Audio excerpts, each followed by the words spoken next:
dice tend to roll better than the metal dice. All right. It depends on what kind of bounce I get. Here's something to ponder. Now, if you're testing out your die, I would go for the ones that roll the lowest because, by probability standpoint, you should be getting higher when you get those. Get those bad rolls out of the way. Exactly. I mean, honestly, it doesn't matter. I've had really good nights. I've had really bad nights. All right. Welcome to the show. Excited to get into all this and get rolling for sure. And You see me rolling. That's right. That's right. Welcome back to the players. Do want to take a moment and recognize that we have, to my knowledge, 2 veterans with us tonight. And this week is Veterans Day, as on Wednesday. So thank you for your service to Nemoria and Grayson. You guys did your part, and we're happy that you did. So hopefully nothing bad happens tonight. I will just blame you. Needs to be said after laugh. So about campaign 2. No. this episode is going to be re-rolling your characters. That's other content that I need to get on that I keep neglecting to do. Is some instructional videos on. Us re-roll our characters. Well, yeah, just some instructional videos on re-rolling characters and what some stats mean, just general like D&D stuff. But those are very good. Yeah, and I'll be getting with you guys because I think that's some of the stuff I want you guys to be involved in too if you want. But that's a whole nother thing.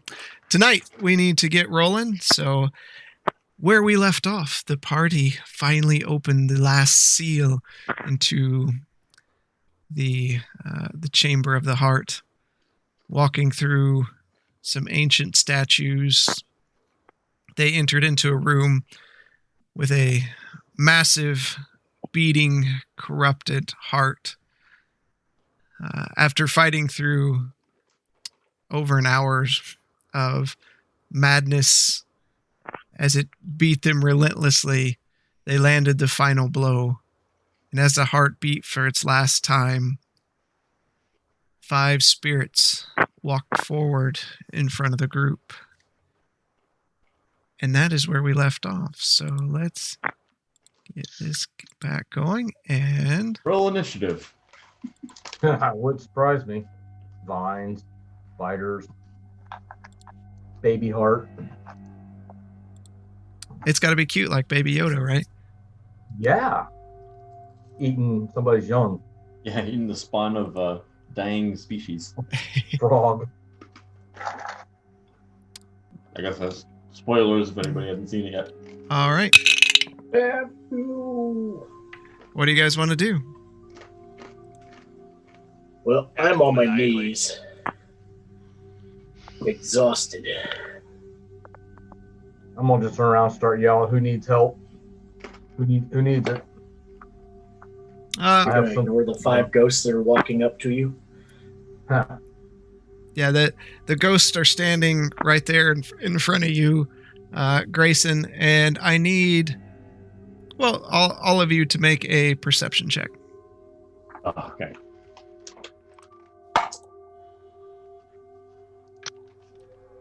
Um, 23. Okay.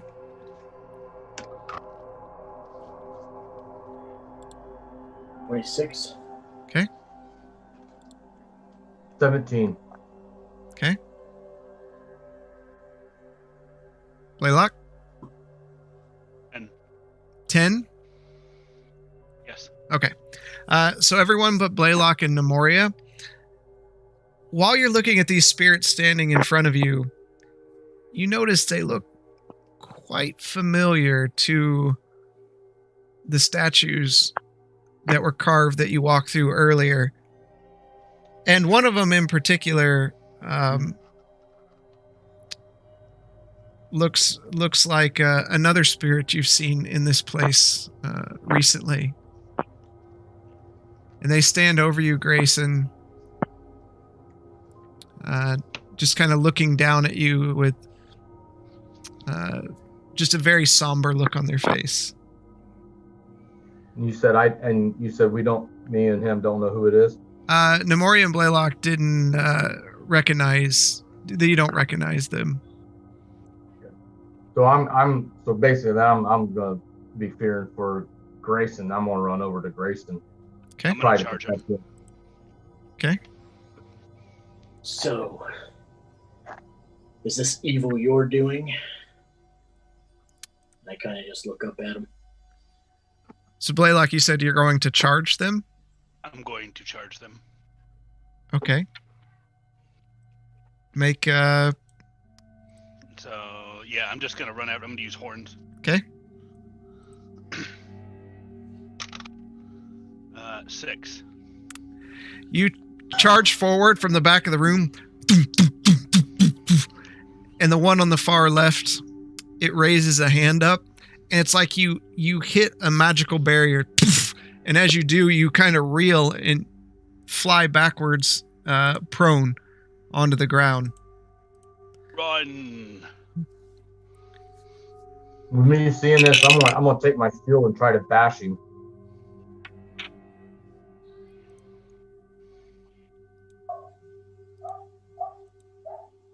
Okay, go for it.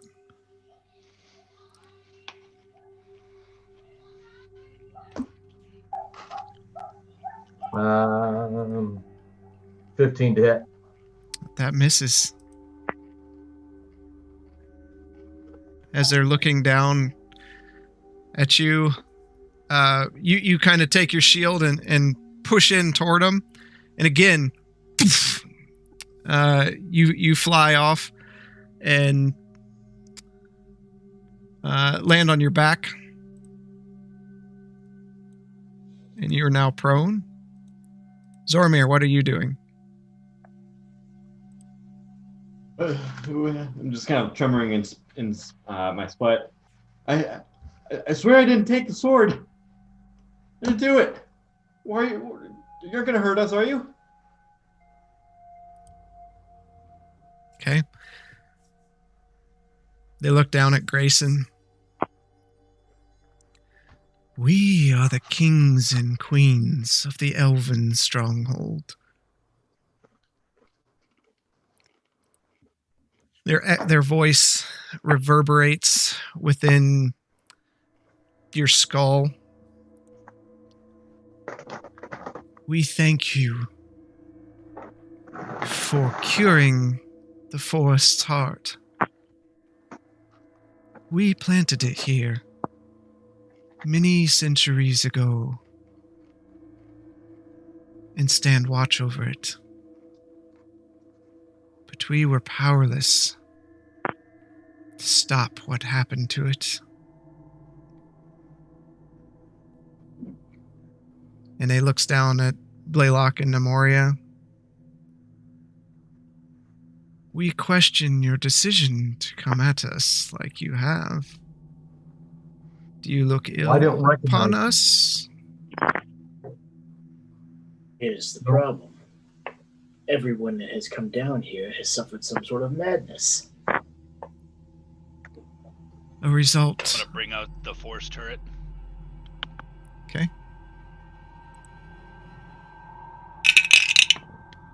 Zormir, what are you doing? I'm gonna bring out my daggers and start like sleuthing around the now dead heart, looking at, scoping out the ghosts and seeing if I can find a weak point. Okay. Blaylock, you bring out your turret. Did they actually talk in my mind, or is it just? Yes, Grayson? it's in you. You all hear it. Oh, okay. I thought it was just Grayson. Is anybody else hearing that? Stand down, Blaylock. We all hear it. That's a first. Nemoria, what are you doing?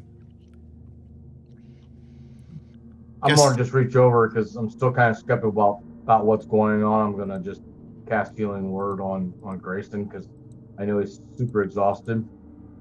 So I want to give him some healing. That would be for 7 points. Okay. Because I'm expecting another fight at this point.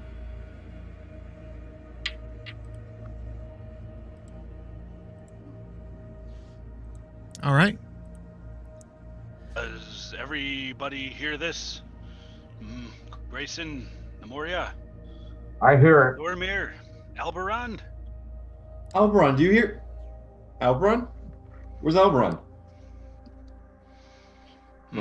You hear nothing coming from Alberon. Can I see him? Mm-hmm.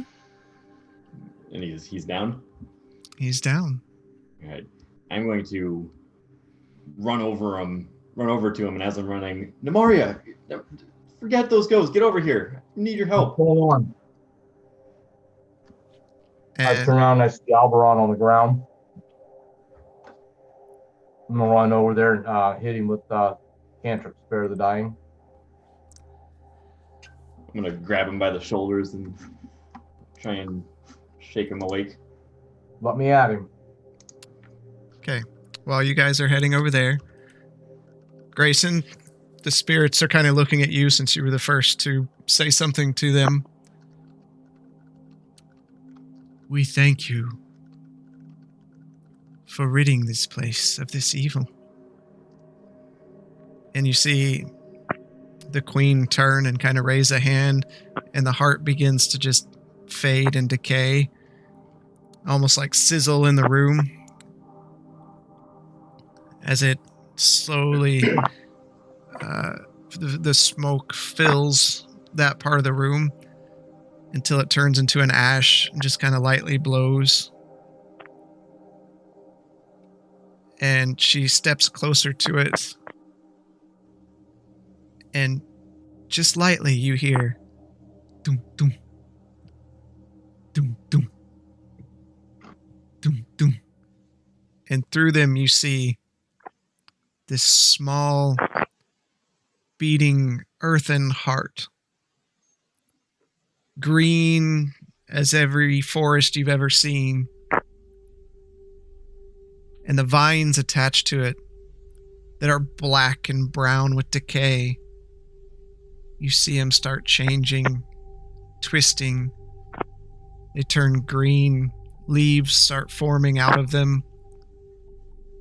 They seem to spring with life, where before was just corruption and death. You really think that's such a good idea? You couldn't control what happened to it in the first place. How could you let it get so bad? The heart has been buried down here for so long, keeping life to the forest, to the Fenimar. It's what keeps it green and strong. But it was corrupted. It was never to be found. But some dark evil, it came down here, pierced the vines, and corruption was filled into it, an unimaginable power. In our state, we could not stop it. And those that tried are among us now.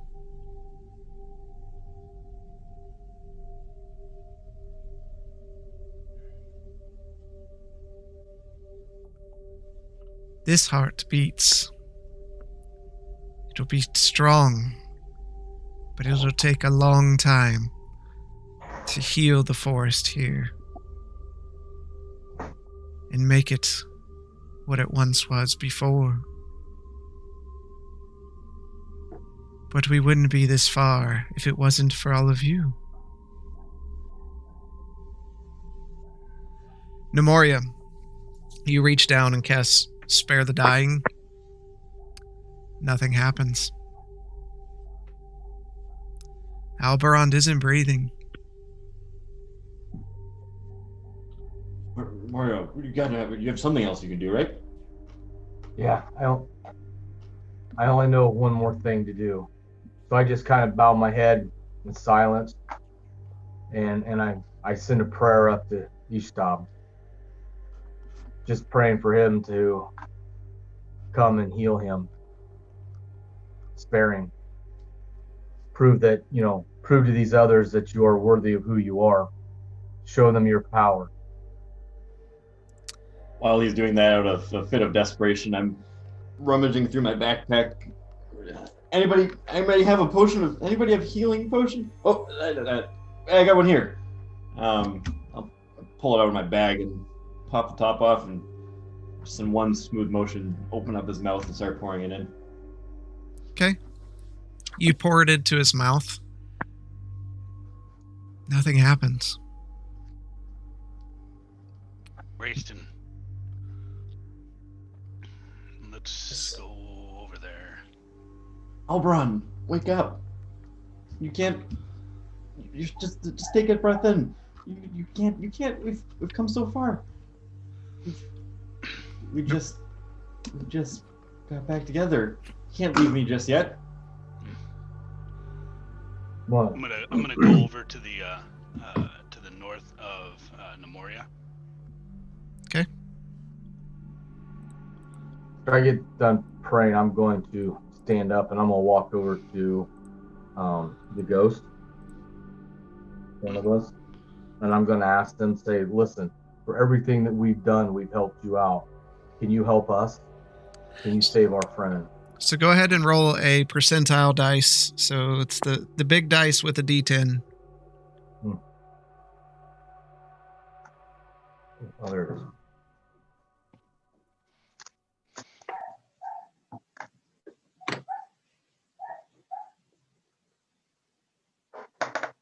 And roll a D10? Yep.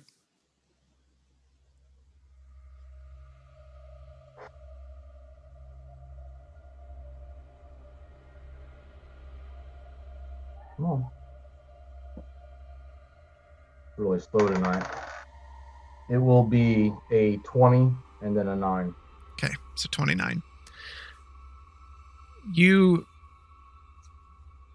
send your prayers up to Ishtab to show his power. But this far down and this new with this kind of power, nothing is sent. So you stand up, walk over to the spirits and look at them. And what was it you wanted to say to them? I'm just begging for them. Listen, Alberon, he's risked his life for us. We've risked our lives to save you guys. Could you so much as to help us save him?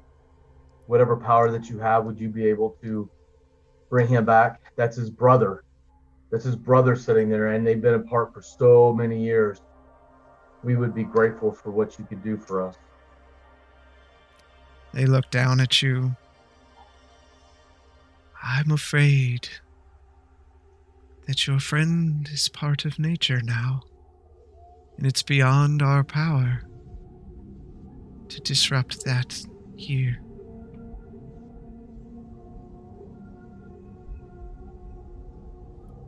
Why?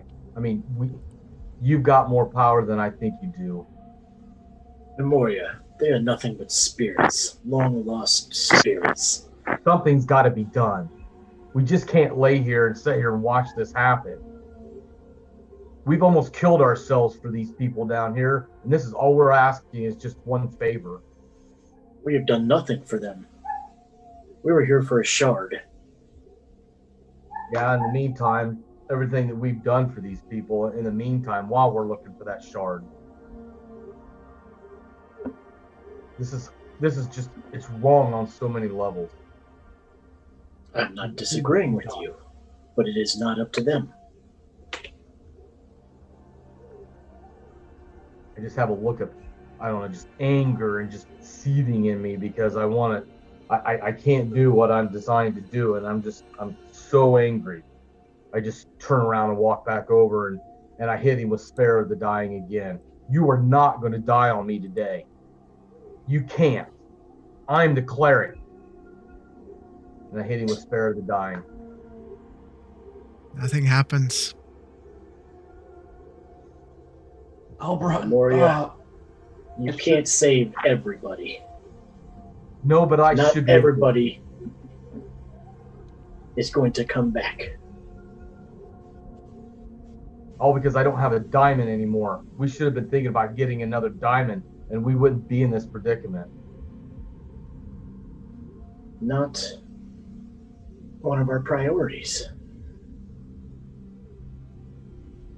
Well, I'm sorry for you, but it's a priority for me. I'm not mad at you. I'm just mad in general. I'm just mad. It shouldn't happen this way. Death is part of life. You know this as well as all of us.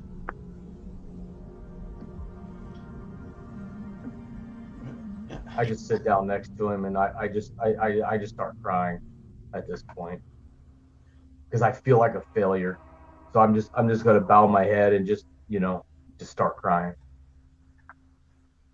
Blaylock, Zoramir, what are you going to be doing? I'm just kneeling down over Albron, just tears running down my face. Albron, I should have never had you come and fight with us. If I told you to just stay, you weren't prepared to fight in here. We should have stayed back in the hall where you're safe. We shouldn't have had you come in here and fight with us. That was stupid. What were we thinking? There's no way that was going to end good. Zoramir, he saved us. I don't think And what do we do in return? Him. Get him killed?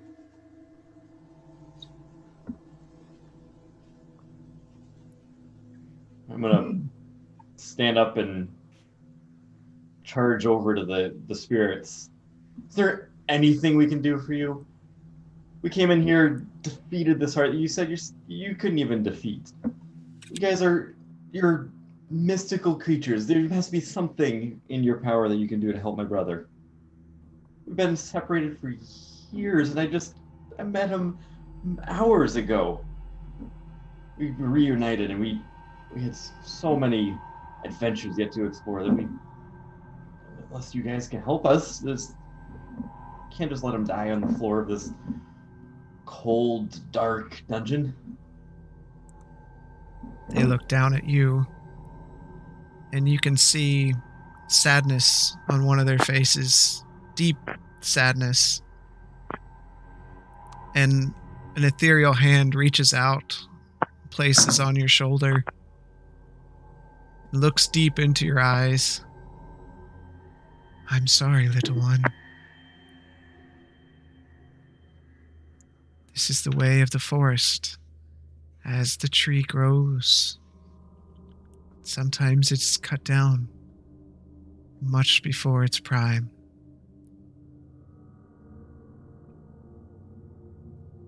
Knew I should have just taken that sword. Good for nothing. I'll storm back over to Albron. They look at Grayson again, since he's the only one there.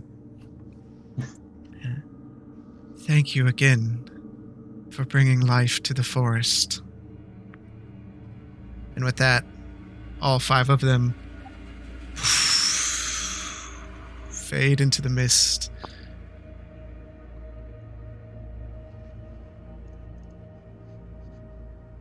I'm gonna stand up. Just gonna ask everybody how they are, what our needs are as far as healing.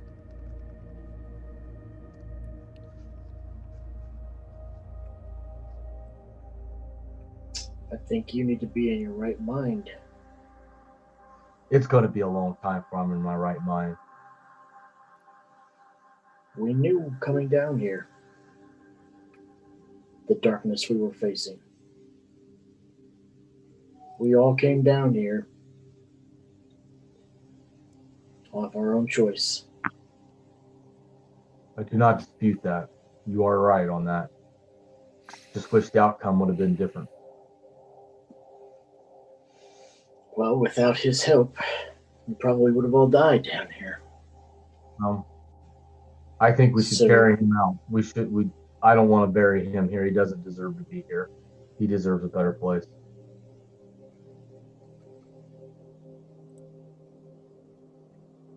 I'm gonna I look agree. at He should be honored. absolutely.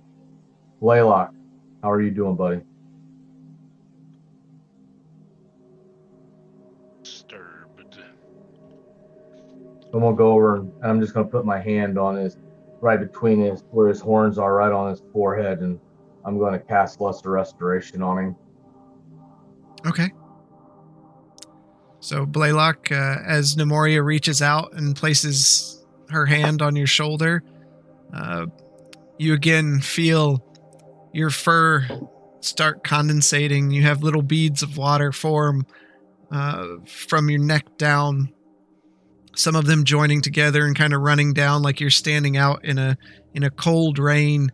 And as you do for the first time in a while, your eyes, you blink them a few times and they clear, and your head clears of the madness within. So, going to I'm gonna shake my head, and then look at Nemoria. I'm gonna grab her by her breastplate, whatever I can to grab her by her breastplate. Why does your fickle god choose to help me and not him?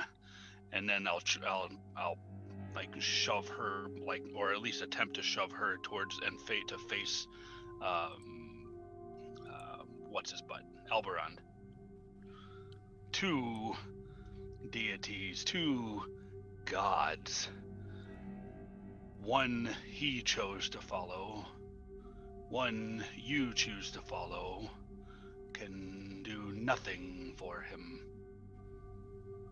He has suffered like none of us have under that creature's captivity. And these two gods have done nothing but cause him more pain. And I'll let her go.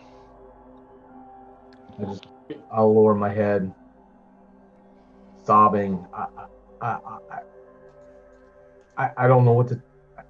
I have no words. I don't know. It isn't for you to answer. It is for these gods that we worship. I know the last time that I turned my back on a god and bad things happened. I'm not about to do that, but I am going to ask questions. Why one day we get what we want, the next day he's fickle. I don't understand. I don't have words. I don't have it to give you those answers. Because we are their playthings. I have told you this since you've met me. We are there for when they need something.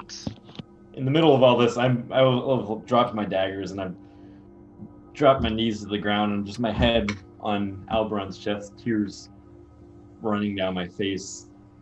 As you place your face on Alberon and the tears run down, you just feel his body, the once warm body from the other night as you were camping, and the memories of you, him snuggling up against you and the warmth of his body. It's now cold, dark, and you take your ear to struggle for even the faintest beat of heartbeat in his body, sometimes thinking that was one. But you listen harder and there's no sound. So the tears run down, soaking his tunic.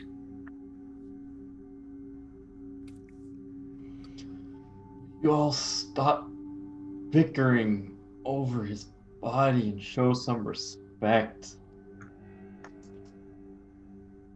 You are right. Zoramir. This is not the time. I'm sorry, friend. Grayson, you're our leader. You're our guide, should I say. Can you lead us out of here? We have no business being here that I know of. We need to go.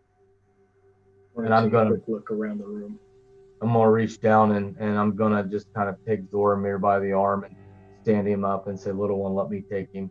I'm gonna pick Zoram. I'm gonna pick Alberon up. I'm just dead weight. Yep. So you grab a hold of the back of Zoramir and just kind of as gently as you can with how he is, and it's just like moving a dead body. He's just kind of all muscle movement is just gone lax, and you kind of pick him up and set him down, and he plops down, hands into his lap, face sullen and staring off with a 1,000-yard stare into the corner of the room. And as you do, you gently pick up and break off some of the vines that pierced into Alberon that were still there, and you pull them out of his flesh and lift him up and put him over your shoulders gently as possible, taking time to cover his face in respect as you hold him there. Grayson, you said you were doing what? I'll do a quick look at the room. Okay. Looking around the room, like I said, you've noticed more and more the vines turning a verdant green and leaves forming, and the overall feeling, the place doesn't feel as dark. Like the lighting is the same, but the place in general doesn't feel as dark as it once did. The foreboding feelings that you felt coming in here are no longer here. Okay. So there's no signs of the shard piece or anything like that? No.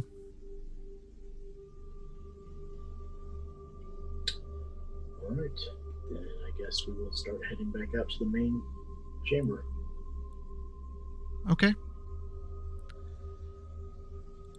So slowly and as respectfully as you can, you move back through the chamber, up the long stairway, into the tree, taking it all in of what this adventure is, what it has cost. You work your way down the tree and back onto the forest floor. All of you make a perception check.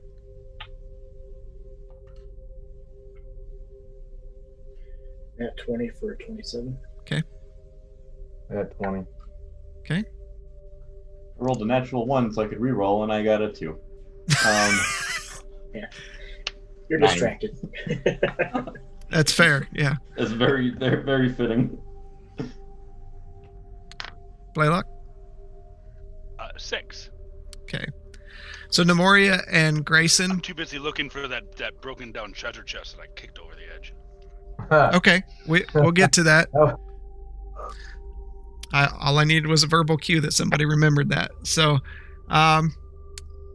what you two notice is that even though just moments ago all this happened, probably took an hour to get back to the hub and through all this, taking care with the body that you're carrying.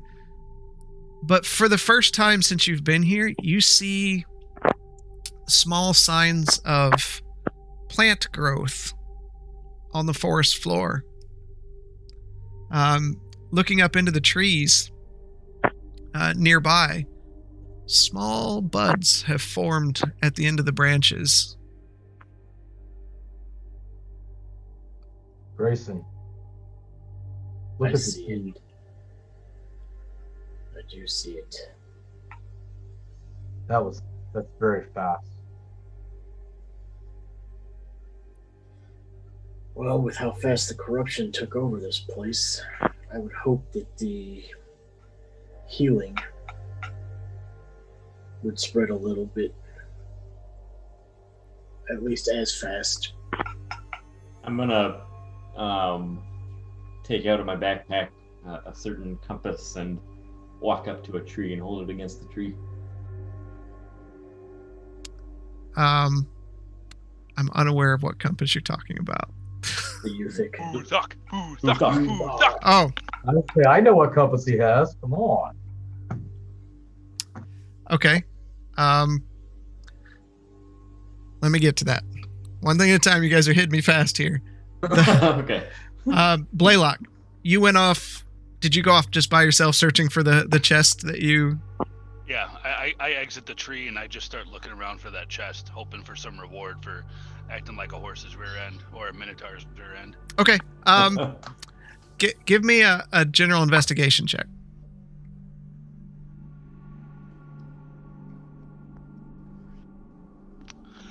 12.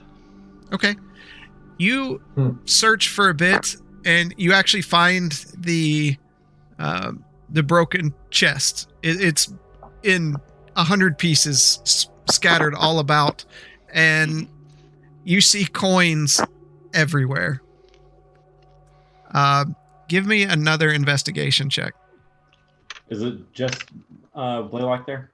Or do we all see He's it? the only one that said he was going out to do that. I didn't know if this was close by or not. Okay. No, it's not close by where you're currently at, because you're at the base of the ramp where the zombie beholder was. And he's a couple trees down now. So you kind of see him just kind of walking off. But the way he's been acting, this isn't unnatural for him at this point. Okay. You're going to spend the next bit of time picking up coins. And then I'll tell you what you got here in a bit. Yeah, I've got like a little makeshift like gold like metal detector like in the swamp. Zormir, you place the compass on a tree, and it points to the west of where you are now. I couldn't summon him with this thing, could I? No. Okay. But you all kind of look around and notice Blaylock's not there anymore. Where's Blaylock? I'm going to look for Blaylock. Okay. Nemoria and Zormir, what are you going to do? I'm just going to, after I hold up and see where the compass pointed, I think I would like, it would be good to go see Boothak. He might be a good person to talk to about how to honor Albaron's body. I agree, little one. Boothak, well, he may have not done everything in his power to dissuade him from going into that tree. Definitely taught him some lessons that helped him survive. Well, everybody just kind of seemed to leave us. Let's just either find him or let's wait on him before we move out. We need to find a clearing so we can all rest and get some rest. We're all tired. Yes. Best we don't get split up. It's been a while since you've seen that screen, hasn't it? Yeah. Yeah. So can Zormir and I look around and see where they went? Can we see the general direction they headed off? Or? Oh yeah. And you kind of like Blaylock isn't making any effort to be quiet, and it's a forest floor, so you hear him walking around, and every now and then you just hear him go, "Ah," you know. All right. I think Zormir and I will just kind of like work our way over to that area so we can all be together. Okay. You get over there, and you help Blaylock pick up what you can find, so just kind of helps with the process so it's a little faster. Whoever's recording money, you found 156 gold pieces, 217 silver, 519 copper pieces. And Blaylock, you specifically found a small leather bag. Pouch. For the first time since you've met Zormir, he doesn't really seem too perked up by the gold or greedy to get it all for himself.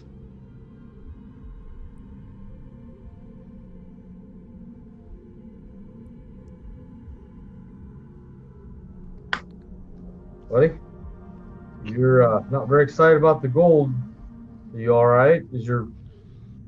I know you're sad, but how are you doing on the inside? How's your mind? Because I know we've been hit with a lot of bad stuff in the last 4 or 5 days. We could have gotten Alberon such beautiful weapons back in town with all this. Now what's it good for? Well, I'll make sure that we give him proper burial. We'll talk to Buthok, see what we can't do to honor him. He literally saved our bacons a couple times. He is very worthy of it. He is due west of here, if the compass is to be believed. Okay. And as you're talking, you hear a slight crunching on the forest floor coming toward you. Whip is out, and I look in that direction. Okay. Since I'm holding Alberon, I'm going to step behind. Step in the back. Okay. So we see what the threat is. Zoramir, Blaylock, what are you doing? F at the ready. Okay. I'm just standing there. So you all except for Zoramir, kind of set up and prepare as the steps get heavier and louder.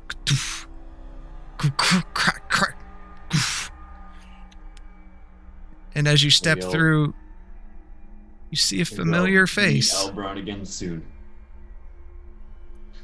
As Buthok emerges from the trees. Buthok. Look. You're here.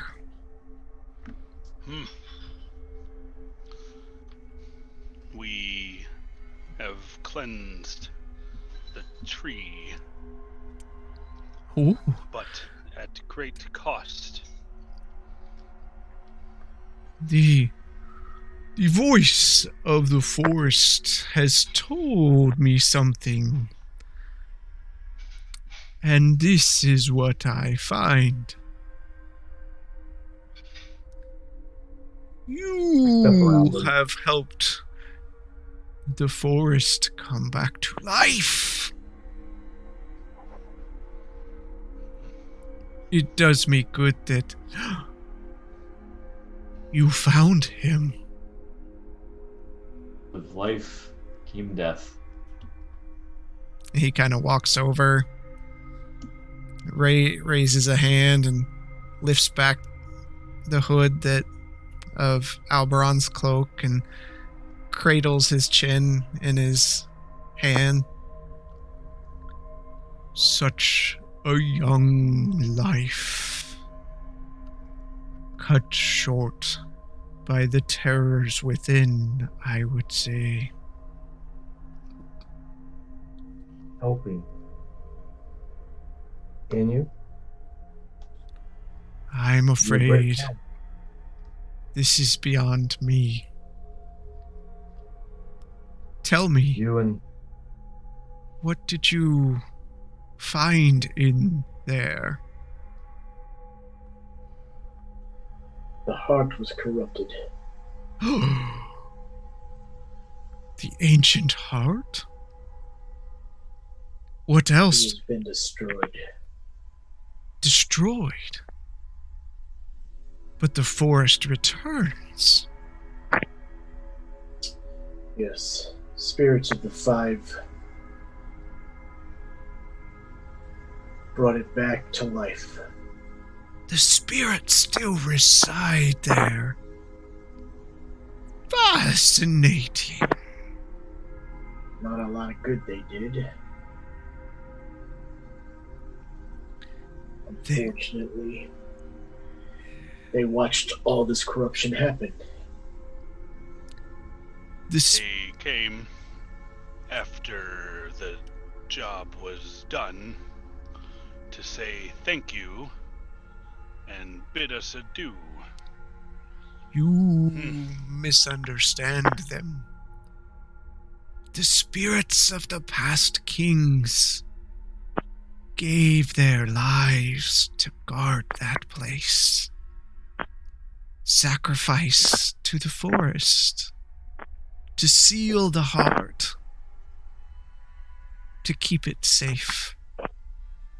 In life, they could have helped you. In death, they cannot. Oh, I'm well aware. Their actions showed it. That is unfamiliar to me. I share your sadness. And he looks down at Zoromir. Would you have me return him to the forest? Oberon spoke very highly of you, and I appreciate you trying to help him and guide him, even if it ended in this. I think he would be honored to be put to rest by you. Where would you like him to lie? Well, I only know the evil parts of this forest. Perhaps your judgment may be called into good favor here. I doubted all of your intentions when I first met you. Those who wander aimlessly into the forest can't always be trusted to have good intentions. I made my intentions quite clear that I wanted to get rid of the evil. You did, but so would anyone with darker intent. But I know of a place. It's far from here, but it would be the best. How far? Probably most of the day. I'll look around to everybody. Is everybody fine with a little walk? I open up my flask. We can here. We were unable to acquire a shard. This endeavor came at great cost. And all we have to show is, pardon me, Zoromir, one dead brother and one green forest. With the passing of one, the life of millions has been resurrected here. And he places a hand on the trees and kind of, you see his eyes narrow and close. I feel the heartbeat again. The animals will return. This place will be green once more. The Phenomar returned.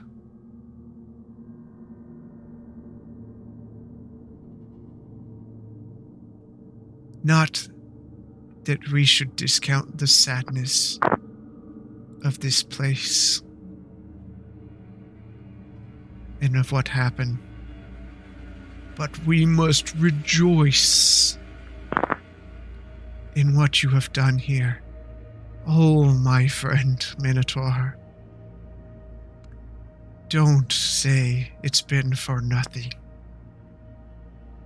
For me, it's been everything.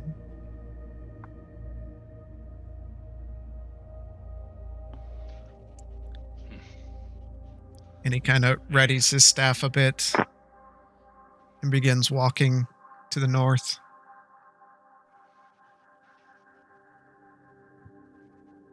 I'll follow and then talk as I'm walking by him. Okay. Yeah, I'm definitely going to follow as well. All right. I may be short-sighted. This has been not easy for anyone. I will dwell on what has transpired and try to look forward to what good has come from it.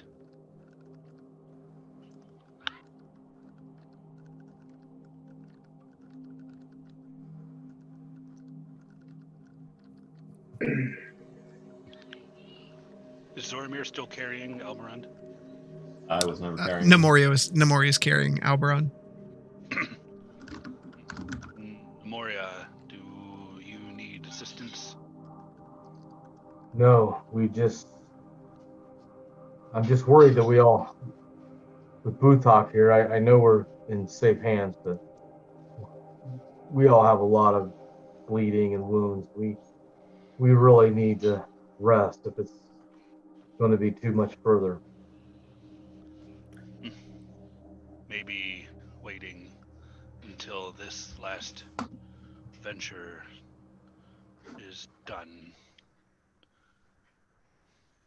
That's fine. Putting young Alberon to rest.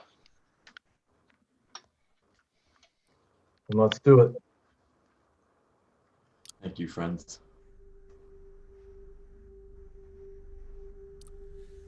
Grayson, what are you doing during this?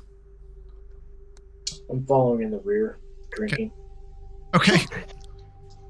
Go ahead and make an alcohol check.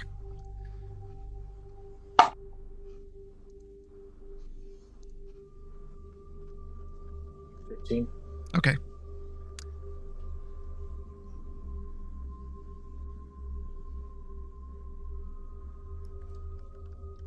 So you follow Buthok through the forest for quite some time. It's a long journey. It doesn't help that he keeps talking to trees and stopping to point out plants and fungi to you that are beginning to grow back, and he's extremely excited about it as he speaks with you.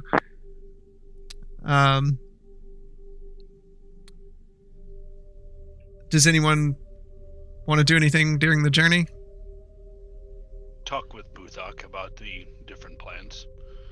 Okay, so he explains to you how some of the fungi and plants that he's seen, he hasn't seen grow here in over 60 years, since he was much younger. Some of the trees are rare trees, not found anywhere else on the island, and produce different medicinal herbs. And he's excited how these will come back into being again, so that some medicines can be made. And at one point he stops and even mentions something to Grayson about a variety of hops and things for brewing that was used a very long time ago to brew special beers and things.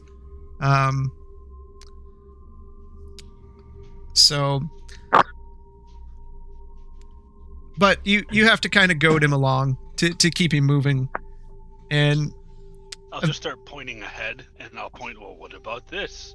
What is this? And like trying to spur him along by pointing forward at stuff in front of us. Okay, so and like an excited child, he just kind of moves on to the next one to look at it. Eventually, you come to a little bit of a smaller clearing, and you see an old dead tree stump. It looks like the tree was struck by lightning a very long time ago, and it's just almost like resting there by itself. It's got a small clearing around it.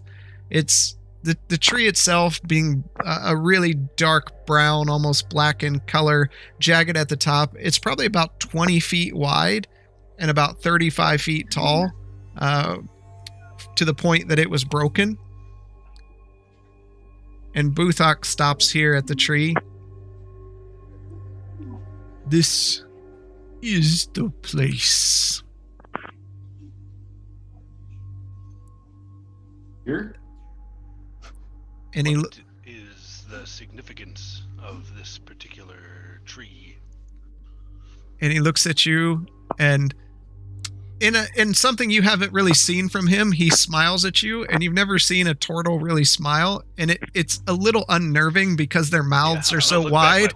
It curls up really high, up almost to the back of the eyes, and he looks at you and says, "Trust Buthok." And he places a hand on the stump, and you hear him say, "Erder High Fin." And he walks into the tree, disappearing inside into the tree. I take a startled step back.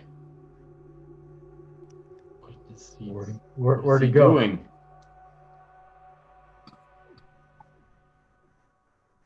I'm going to try and repeat what he said. Eridai Buthok. And then I'm going to walk into the tree. Click, click, cluck, cluck. And you walk through the tree, and the rest of you hear just this faint chuckle coming from inside the tree. Wait, Blaylock did successfully walk in? He walked through, yeah. I'm gonna look around at everybody and then just walk at the tree. You walk and pass through the tree. Grab on the Zormer. You didn't say the words! No. Just gonna kind of shrug my shoulders and follow behind. You pass through the tree. Grayson?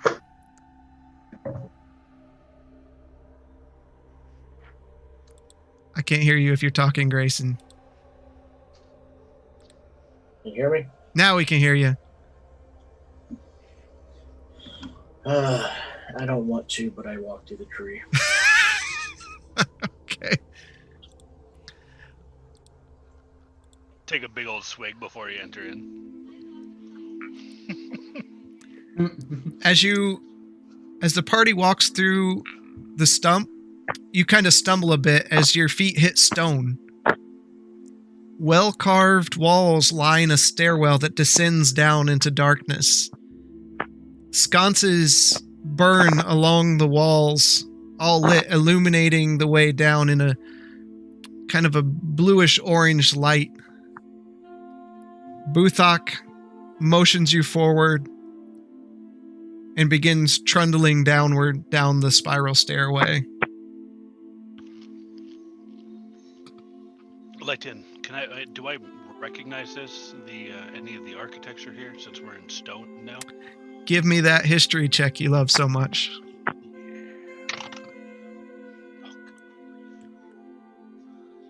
a second, I gotta confirm. -2. 15. I have a +8. I was very sad. All right. I'm guessing you're all following him down. Yeah. Okay.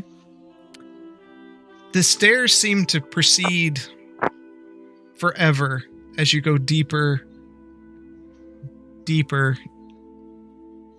underground. And as you go deeper into this area, you notice the illumination begins to grow as your feet finally find purchase on the bottom floor, and you kind of stumble a bit. And you were so paying attention to where you were walking that when you look up, you see the lights glinting back at you, reflecting off golden architecture. Before you lies a great hall, and it towers above you about 20 feet. And down at the end of the hall is a massive golden door. Before it stands 2 ornately dressed guards donning intricate armor of metal leaves stitched together, and etched across the steel on their chest. In their hands, they hold tightly onto a tall halberd that just glints in the light. Buthok again turns to you and grins as he beckons you forward. Are they alive, the two guards? That was my next question. You haven't seen them move.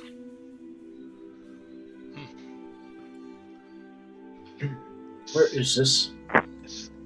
This place Where are is we? elven in nature, and I am unsure if those sentries are sentries or statues or both. I'll follow Buthok. Okay. He just continues to walk down. As you walk down this long hall, to your left and right are images of the great heart tree from the forest. Small ethereal leaves blow across the images gently, and you swear you can feel a breeze pass over your face as you just kind of take all this in and awe-inspiring. The air itself is thin and smells of cinnamon and cloves. It's very pleasant compared to where you've been over the last few days. Your feet kind of drag from exhaustion and wounds and sadness as you proceed further down the hall. This a shrine, Buthok? Come with me. I'll look behind me and just I'll just like nod my head forward. Is there any sign of this place being lived in at all? At all? It's pristine where you're at. It's very clean. No dust? No dust. As Buthok approaches the door, the guards stretch out their weapons, crossing in front of it with a blocking the doorway. It just moved. They look down. Buthok of Tribe Mossback, we welcome you back to Loranis Ve. Tell us, who do you bring to our sanctuary? Buthok looks at them. These adventurers have healed the heart of Phanomar, and I must speak with the broken king. King? The guards look at each other and look you all over, especially Blaylock, being a Minotaur. One of them lets out a small chuckle and quickly muffles it, as that's not the conduct he's supposed to have here. Buthok of Tribe Mossback, you may enter, but you are responsible for the conduct of your party. And they turn and face all of you. Cause no trouble here. This is a sanctuary, and violating the standard law of men and elves will be dealt with swiftly. They lift their halberds with a shh, and again return to almost stone-like poise to the side of the door. And as they do, the doors and open up.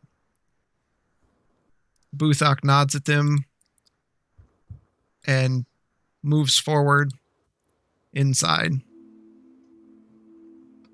I'm just standing there, eyes wide open, mouth agape at them for a few seconds until I realize everybody else is moving forward and snap out of it and continue forward. What are the rest of you doing? Standing here holding Alvaron's body, just in amazement. Grayson?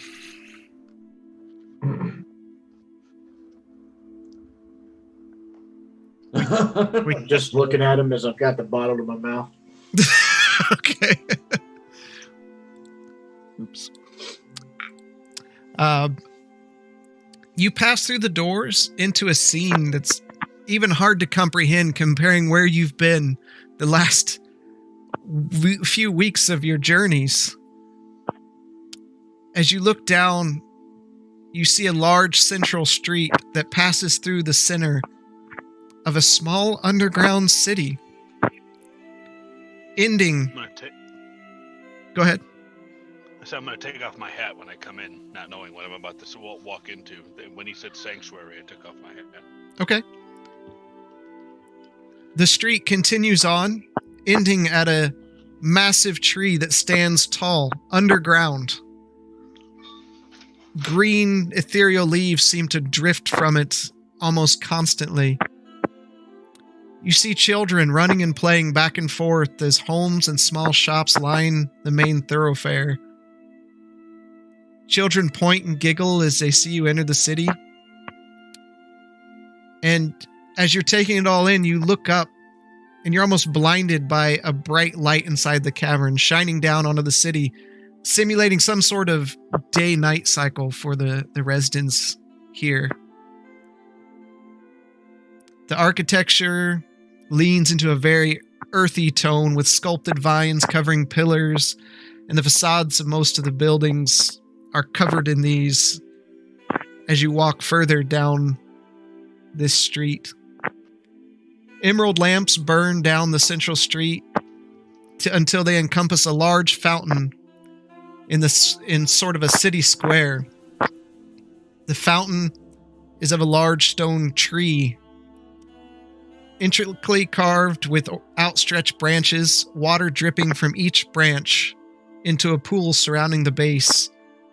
And you see residents running up, scooping water into large pitchers, carrying it to their home, joking, laughing to each other as they pass by on their day-to-day business. A couple of small children run up to Buthok and kind of pull on him a little bit and laugh, and he gently pats their heads and sends them on their way, and they just start laughing and run away down the street. Let me send you something here.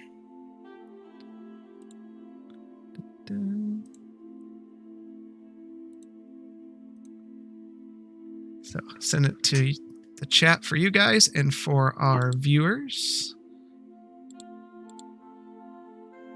Is this a new map? Welcome to Loronas Bay.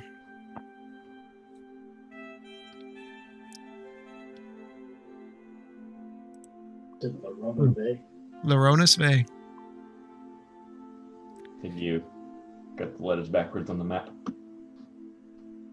Do what? Did you get the letters backwards on the map?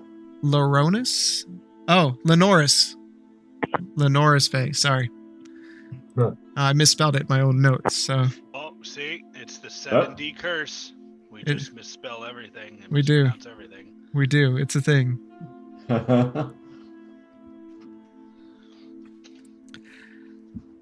As you continue down the street in Lenoris Bay, an elf becomes rapidly moving up toward Buthok. He's dressed in fine robes of purple and green, etched with the cloth is inlaid with golden thread. You can see it shining through the colors, and it seems to glint in the light from the sun. A red tunic kind of peeks out from a V in the robe that he has underneath it, and his golden hair falls to his shoulders, kept separate by a headband of pure emerald and gold. His eyes are a kind bluish, almost white, and his face chiseled to perfection. On his hip, he wears a scimitar with an elven script etched down the blade. He runs up, embraces Buthok in an awkward embrace as Buthok squirms a bit, not being the hug type. Buthok, you old fungus! It's been too long. How are you, my friend? Buthok kind of wiggles out of this awkward hug and... Kelthalis, it does my heart to see you well.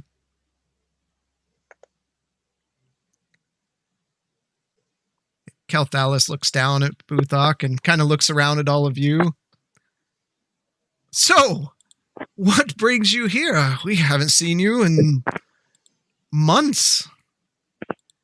And turns to all of you. Oh, my manners. Forgive me. I am Kelthalis Swiftleaf, Master-at-Arms of Lenoris Vey.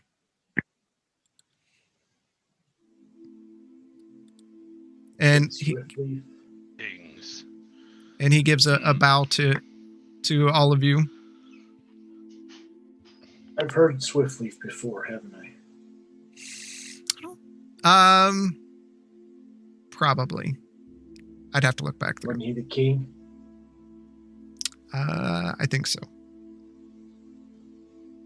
Yeah, I'll have to look at what you have in your notes. Don't have it on me at the moment.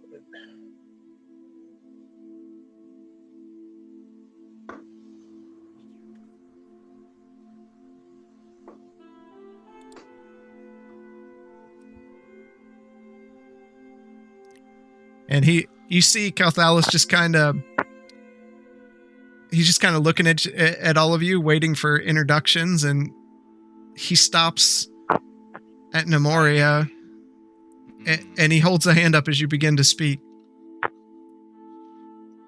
Have you lost someone? Yes. His name is Alberon. He was my brother. And we found him down in the depths of that evil tree. Almost made it out with him alive, but he was taken at the very last moment. He walks up to you, Zoromir, and he squats down to be eye level with you and reaches out a hand, placing it on your shoulder. I am so sorry for your loss. And let me get my people and to take him. And he raises a hand up, and almost out of nowhere, a couple guards come in and they kind of place a hand down to you, Nemoria, to take the body from you. If you allow it. I step back. I have carried him this far. I will carry him the rest of the way. I will follow you. Okay. And they nod, and Kelthalis looks at you. They will take you to a place of peace, and you follow them further down the road. He then returns to the rest of you. Who might I have the pleasure of meeting here? Oh, wait, did they just walk off with Alberon's body? Yeah. I'm following along, right? If you want to, go ahead. Yes, I am following along. Okay. So he comes up to you, Grayson, kind of puts out a hand.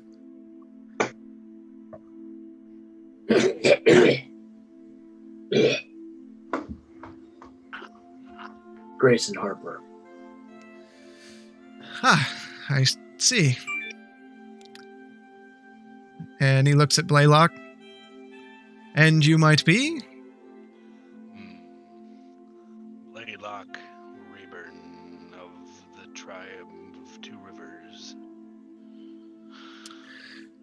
will say, people will be kind, but they haven't seen one of your kind.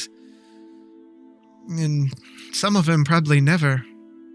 I will forgive any disruptions that might cause. No harm intended. My tribe is a private people for obvious reasons. And Buthok turns to him. Kelthalus, we need to speak to the king about recent events at the Heart Tree. And Kelthalus looks back. Well, just, Buthok, old friend, you can tell me. I tell the king. And Buthok looks back. No, this must be told to the king directly. It's of great importance. Kelthalus looks back at him. This is not the best time. The king is not accepting new visitors right now, and it could be a couple days before he's ready. But you are all welcome to stay here and under our care, and it looks like you could use some rest. You telling me you hide down here while things get worse up there? Buthok turns to you. Grayson, it's much more complicated than that.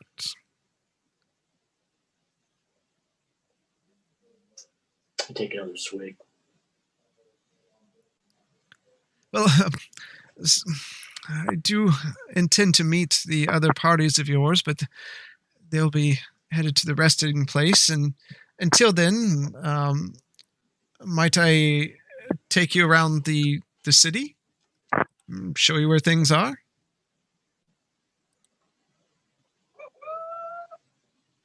Feel like I should be with Zoramir and Nemoria, if you'll excuse me.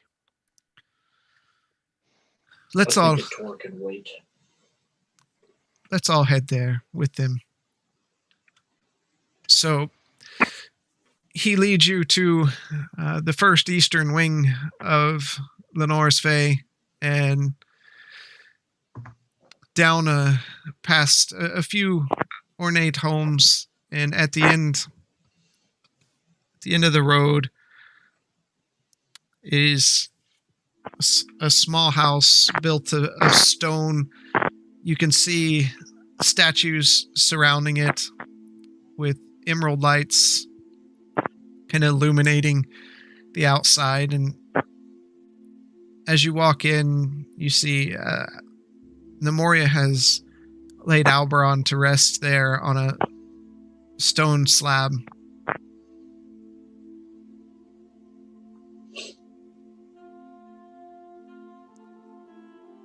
And Kelthalus comes up behind Zoramir again and just kind of rests both of his hands on his shoulders. I'm sorry, my friend. Wish you could do something to bring him back so we're so close to going on adventures together as brothers.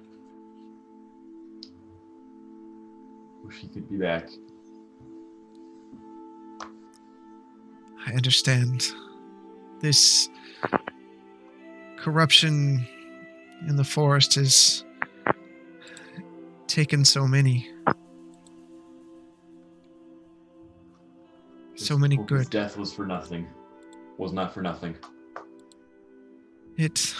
Believe me,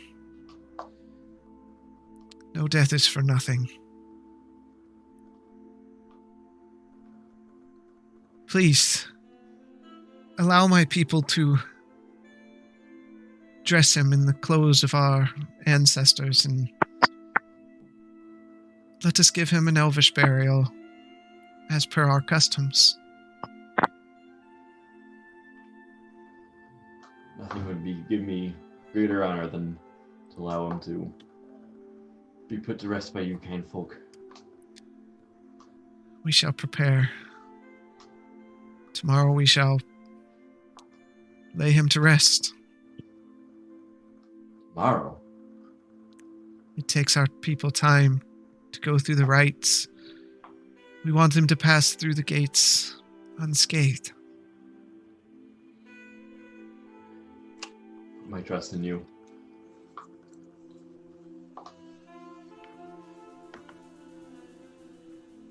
Might I have your name, so that we can send your well wishes to him as he passes through? You can call me Zoramir, friend. We shall. And turns to Nemoria and kind of looks you up and down. I see you. Must be a cleric. Would you also like to send rites to your own god for his soul? No. Very well. What might you be called? My name is Nemoria.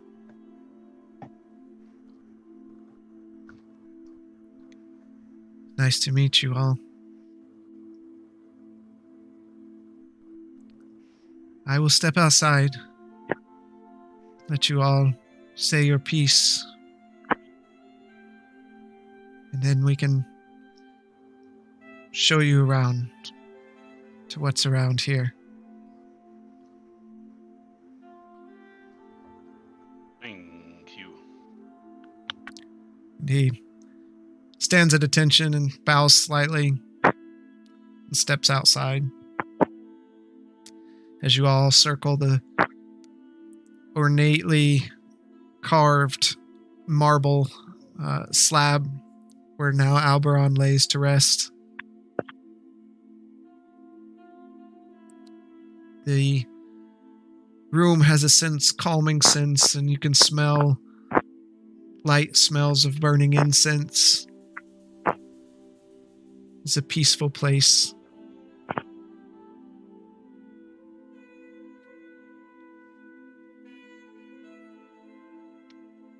What do you want to do?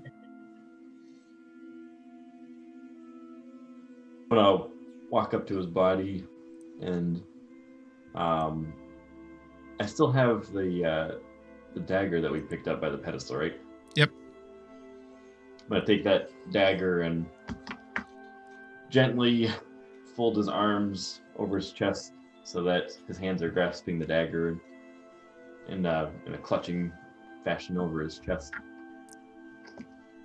You see Zoramir place the dagger in his hands and gently lift each one up, place it on the hilt of the dagger, leaving a lingering hand on there as he stares at Alberon intently.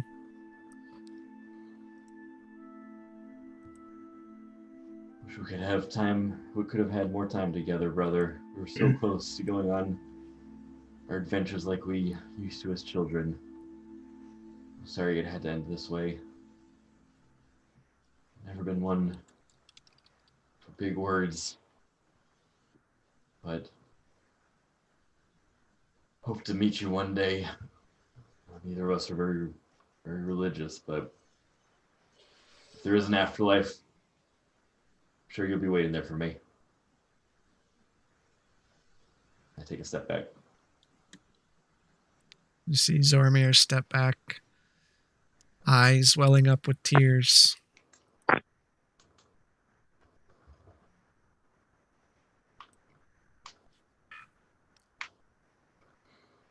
I kind of walk away from the group and kind of just sit in a corner with my head in my hands. I'm just gonna walk up to Alberon.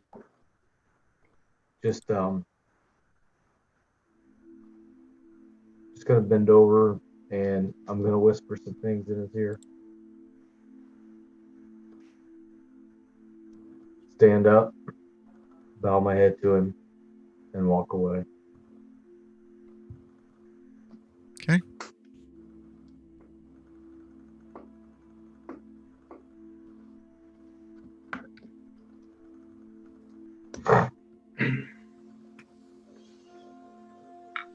Anyone I'll walk else? up.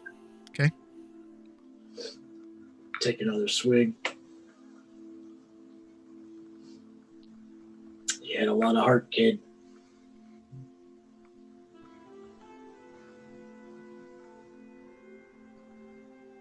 Pour a little bit out, and I walk away.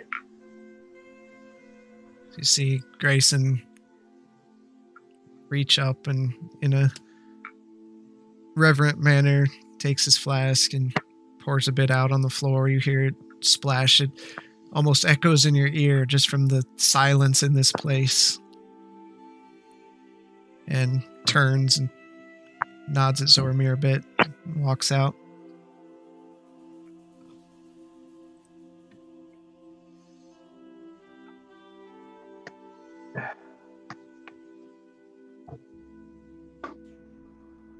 I did not know you long, Alberand.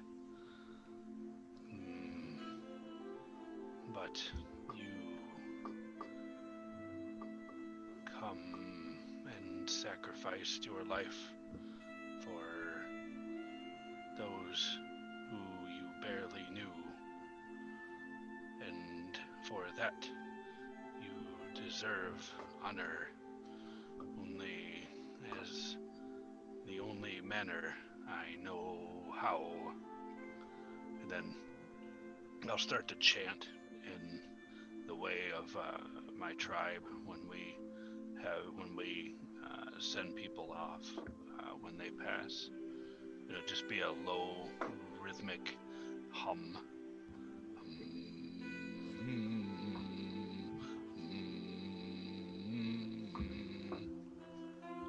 We'll just continue on for a few minutes. Okay. Zoromir, you hear this deep rhythmic sound coming from Blaylock as you look over, and his eyes also kind of reddened with sadness as this sound just kind of soothes you as he sends his goodbyes to Alberand in his own way. I'm gonna slowly stand up from where I was sitting in the corner and just kind of shuffle my way over to Blaylock, and in a moment of sensitivity that you don't often see from him, I'm just going to go up and just wrap my arms around Blaylock's waist and give him a hug. That was beautiful, Blaylock.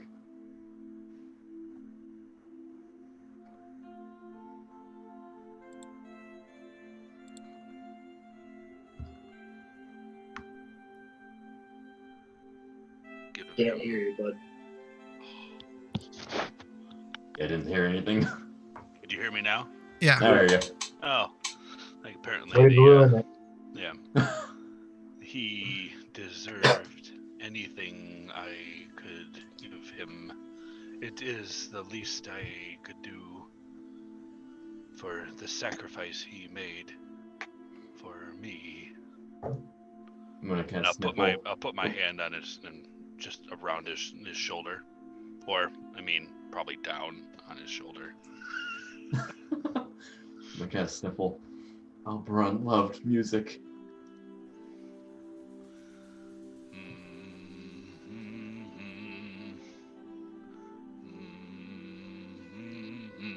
You feel your fur start to get a little moist.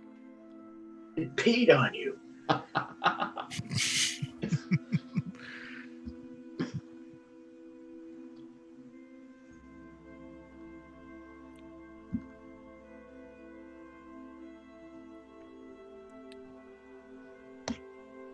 All right.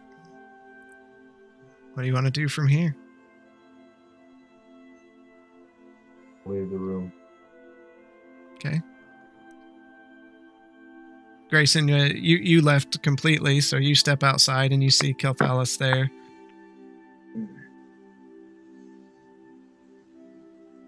If there's anything you wanted to say to him before everyone else comes out. Is Buthok there too?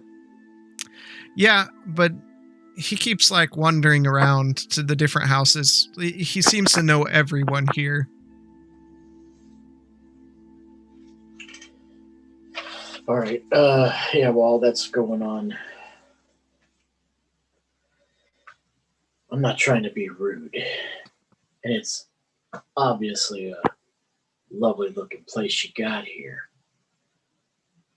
But how long have you been down here while things have been going to shit up there? No offense taken. I understand your reservations, but when we had to leave the Heart Tree, we lost a lot of our best men. And we don't have the armies to go in there. Most of our people were women and children and elderly and farmers. We're working to rebuild. It takes time. You call this place a sanctuary. Excuse me. Take another swig. Sanctuary. Yet I've never heard of it. It's a secret to only our most trusted friends. Buthok must have trusted you greatly, and his information he has must be of great importance to bring you down here, knowing the penalty if something bad were to happen.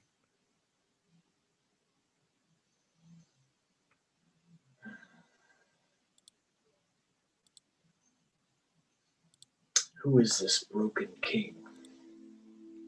The Broken King is he who ruled the Heart Tree before it all went away. He's my father.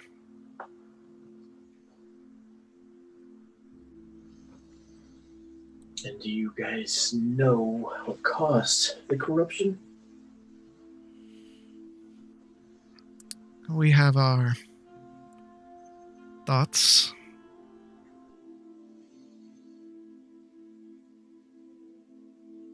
But my father would probably be best to speak of this. Not I. It's not my place.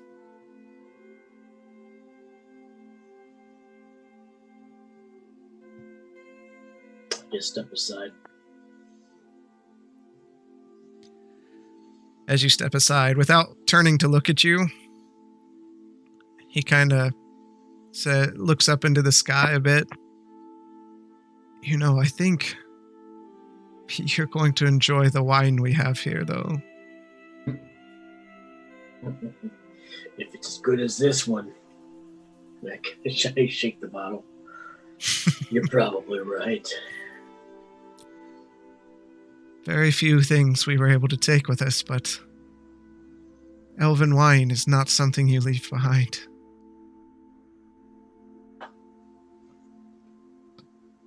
I kind of just sit down on the ground, Indian style.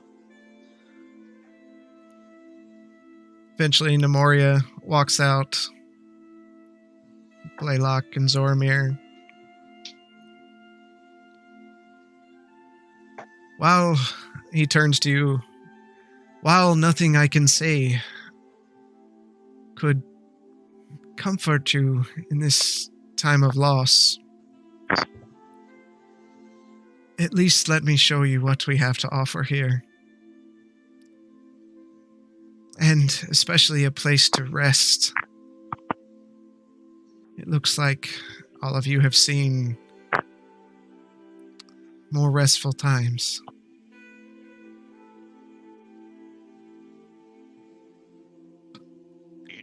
Can barely stand. I know formalities are in order, but this trip has taken a toll on me physically, mentally, spiritually.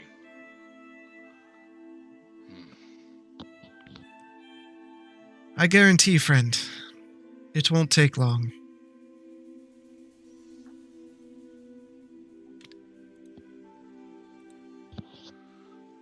What do you want us to do? I'll show you around and get you to our local inn for you to stay. We don't get many visitors, so don't expect much. You got anything to drink? Yes, at the end. Fuck yeah. Let's... this way. Let me show you what the Vey has to show you. And he begins walking forward. And as you get around the city square where the giant fountain is, he kind of raises a hand at a place. Here we have the Silvered Blade. It's ran by a very talented elf, Yulnish Evercatch. Any of your needs, Yulnish will be able to take care of. You know you're gonna have to. Yes. Just send us a list of these things. Yeah, I'll take care of it. This is the inn? This is the Silvered Blade. It's weapons, armors. Oh, okay. Sorry. Takes you a little farther and points up at a sign. You see a small black pot kind of swinging from a post off the ornate building. It doesn't seem to fit in well here. Here we have the Bubbling Cauldron. Here you'll find Sharona Oakenbranch. Sharona can make anything. Very talented. We were blessed that she survived and was able to flee with us to this place. She's aided us greatly in our recovery.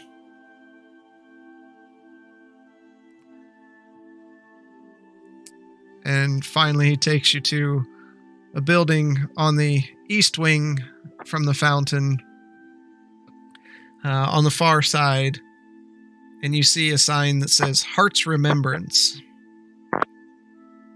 Here we have the Heart's Remembrance. It's our only tavern and inn for the few visitors that do come, like Buthok. And you look around, and Buthok's not with you. And he says, and speaking of, he must have went back out. I'm sure he'll return. The tavern is run by Aethelmine Strongroot. I will secure your stays here, and whatever you need. They have food and drink, as you so eloquently put it, Miss Nemoria. I believe this is what you all seek more than anything I can show you right now.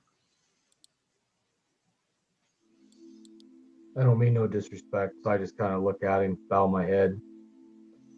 I look at Zormir. You ready for a drink? And I turn around, walk right on in. Well, I'll and Nemoria walks away, and he turns to who's there, who's left. I will check in with my father and come retrieve you when he's ready to speak. Until then, feel free to rest, relax, and enjoy what the city has to offer you.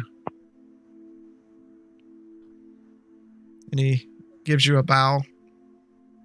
Is there anything I can do for you right now? I think a little bit of rest is what we really need. I feel like I could sleep a week. I've done quite enough. Thank you. And he nods and heads out. And Nemoria, you enter the tavern. It's large. It's a big place. Seems like it could house quite a few people. very nice on the inside. Of the taverns that you've been into and the journeys here in Drakenwald, it's probably the nicest place you've been. A lot of, it's not your riffraff kind of a tavern. You can see that this is kind of an elegant place. There's gold inset in places, and the woodwork is very exquisite. And behind the counter there is a rather, for an elf, he's rather built. He's got a large frame, kind of a chiseled jaw, dark hair that flows messily on his shoulders, wearing a simple white tunic and green pants, and he kind of stands there cleaning a mug and nods at you as you come in, though gives you a puzzling look because you're not a typical resident there. But excuse me. I'm gonna look in. I'm gonna look at him. I'm gonna make eye contact with him. I'm gonna scan the room, looking for a table off to the side, and see if he nods to me which way I can go to find a table off to the outer sides of away from people.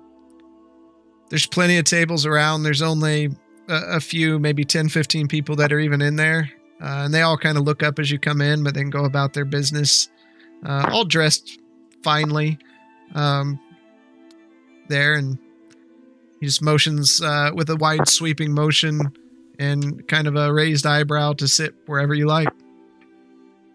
So I'm just gonna motion him, have him come on over as I walk over and find a table with 4 or 5 chairs, sit down, wait for him to come. Okay.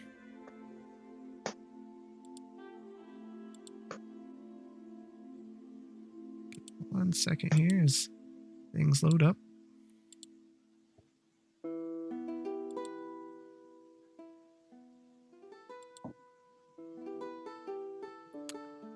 A bard kind of sits in the corner and just strums a song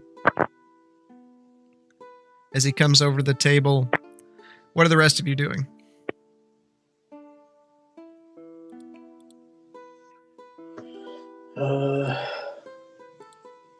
The rest of you, well, we're all still outside, correct? Yep. A little more sober than you guys think I should be. I tell you, I'm going to head over to the bubbling cauldron. I'll be back here shortly. And I kind of straighten up and start heading in that direction. Okay. Ormir, Yes, Gleelock. what will you do? Oh, I don't know if I can drink right now. Not in Grayson spirits, that's for sure. Maybe just resting. It has been a while since we've rested in an environment where My mind is heavier than it has been a long time, Blaylock. Don't know what to do with all these thoughts swirling around my head. Used to my biggest concerns being how I'm gonna pull off the next pickpocket, but this is something beyond what I had bargained for. I'm gonna roll my eyes and I'm just walk with him and push open the doors for both of us to go through. Do I notice him roll his eyes? Yeah. Oh, yeah. Did you roll your eyes at me? How could you be mocking me in this time? And some tears start to roll down my face again. Don't push it. I'm as close to me as you, Blaylock. You're making fun of me. You're going to get yourself put in an elven prison. They live a long time. You don't. No, I didn't say I was gonna pickpocket these people. Come. Let's sit down. We'll walk over. I'm assuming we're walking over to the table that Namori is at. Okay. As you walk in, you see a rather large elven person standing there, And Nemoria, as soon as you're about to order, you see them come in, so you kind of pause, motion them over.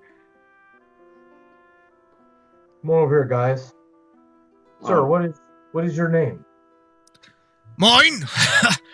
I'm Ethelmine Strongroot. Well, Mr. Strongroot, we lost a very good friend today. Sad You to see hear my that. little man? Lost many My friends little man right myself. Well, I appreciate your respect. My little boy, this was his brother. We what do you got on tap? What we have here is elvish wine, and a lot of it. Well, bring all three of us around, and in about 2 minutes later, bring another round. And I'm just gonna throw a gold piece on the table. Will this cover it? No. Well, there's more where that came from. Just keep bringing. Here No, We- you cheapskate. we Get the sell, fuck out of my establishment. it's elvish wine. We sell it by the bottle, and it's 2 gold a bottle. Okay.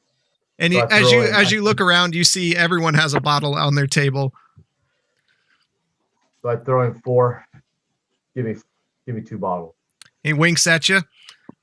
Right out.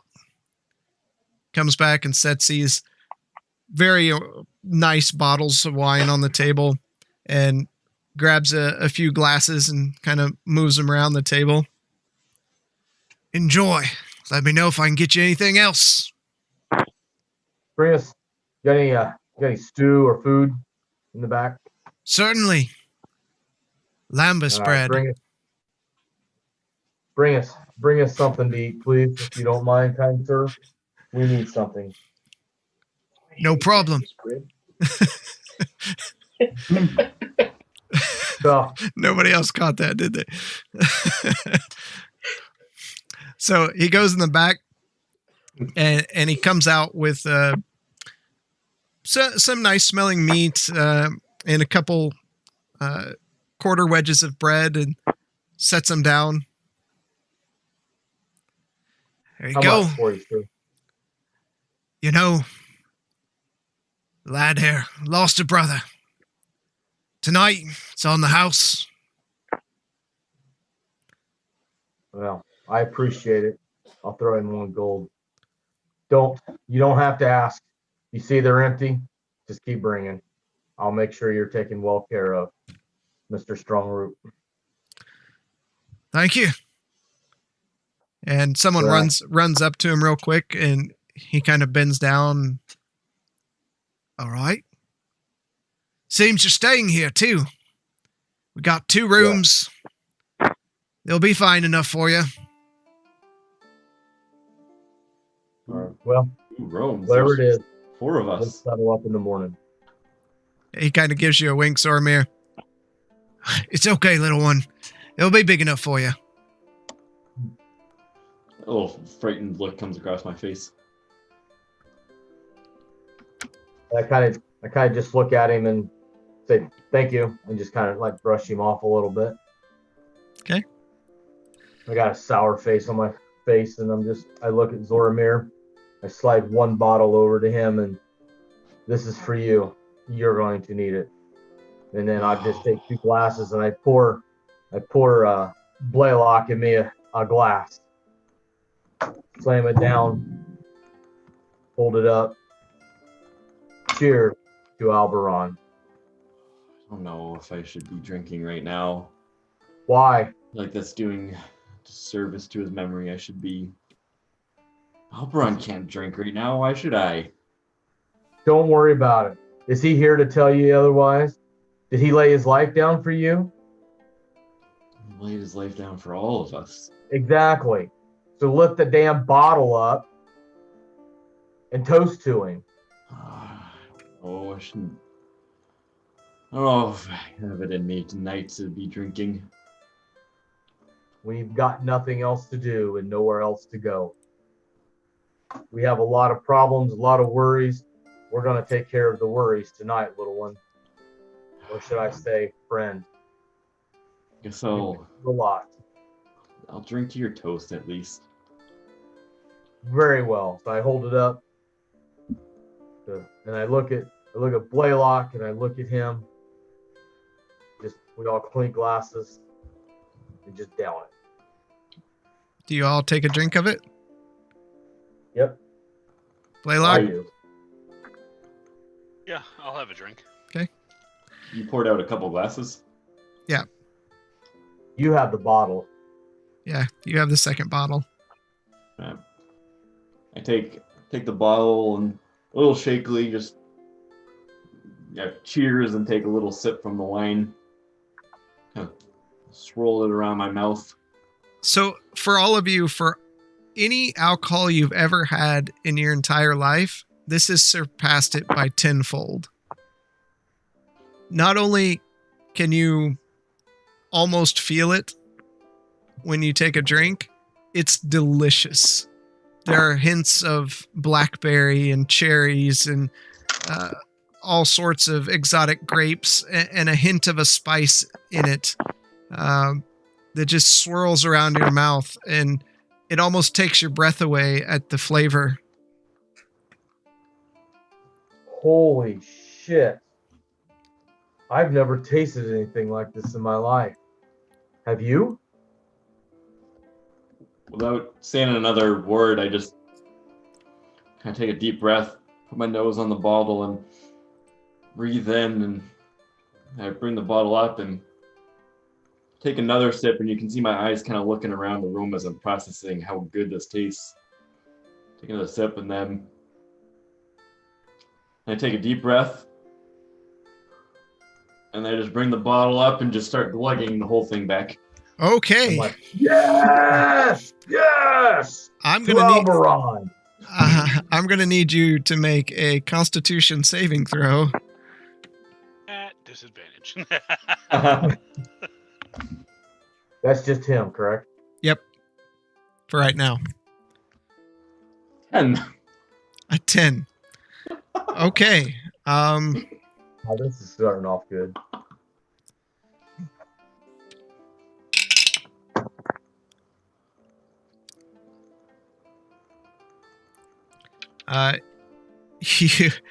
You're pretty drunk at this point. This is strong stuff, and you just put down a bottle. Best you could. So you have disadvantage on all attack rolls and ability checks, but believe you have advantage. Oh gosh, okay.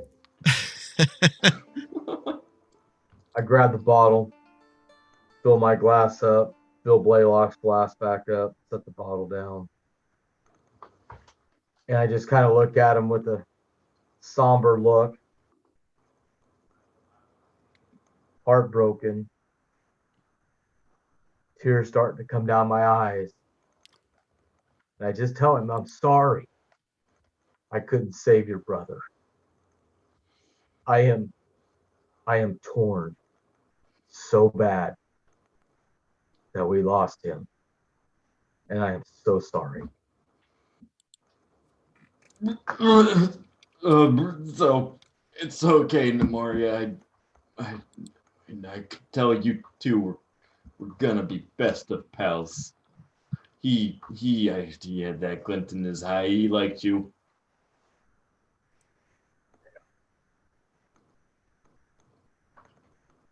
Going to be hard for the next weeks, months. So I will do everything I can to try to make it up to you as best as I can for not being able to save him. I'm sure you'll be able to make it up in some way. Just gotta keep him in our hearts and drink back this. Did you guys taste this wine? This is delicious. It's really good. Why can't they sell this shit at other places? Man, they can make a killing off of this.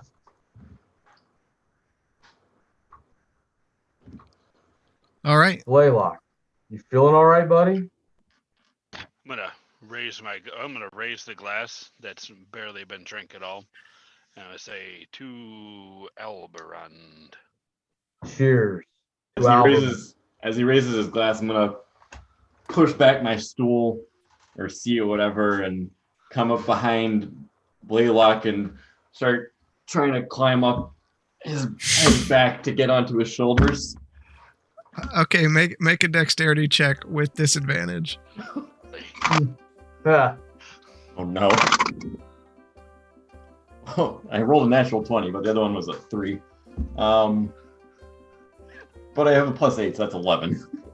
So he sticks his foot right into your side, Blaylock, as he reaches up and grabs your one good horn, and your head kind of gets pulled back, and just instinctually you kind of shake your body, and he just falls off and hits the back of the floor. reach down and pick you back up. Say, buddy, we don't want to try to climb the mountain tonight. What happened? Sit down. I thought I was going up into a tree fort.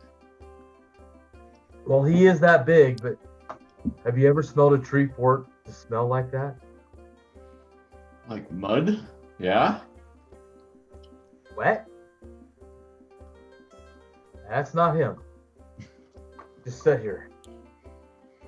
Eat something. I know you've got to be hungry. What do we have for food?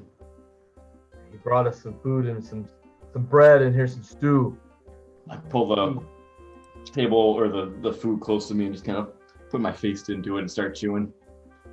Okay. Got to be just as good as the wine.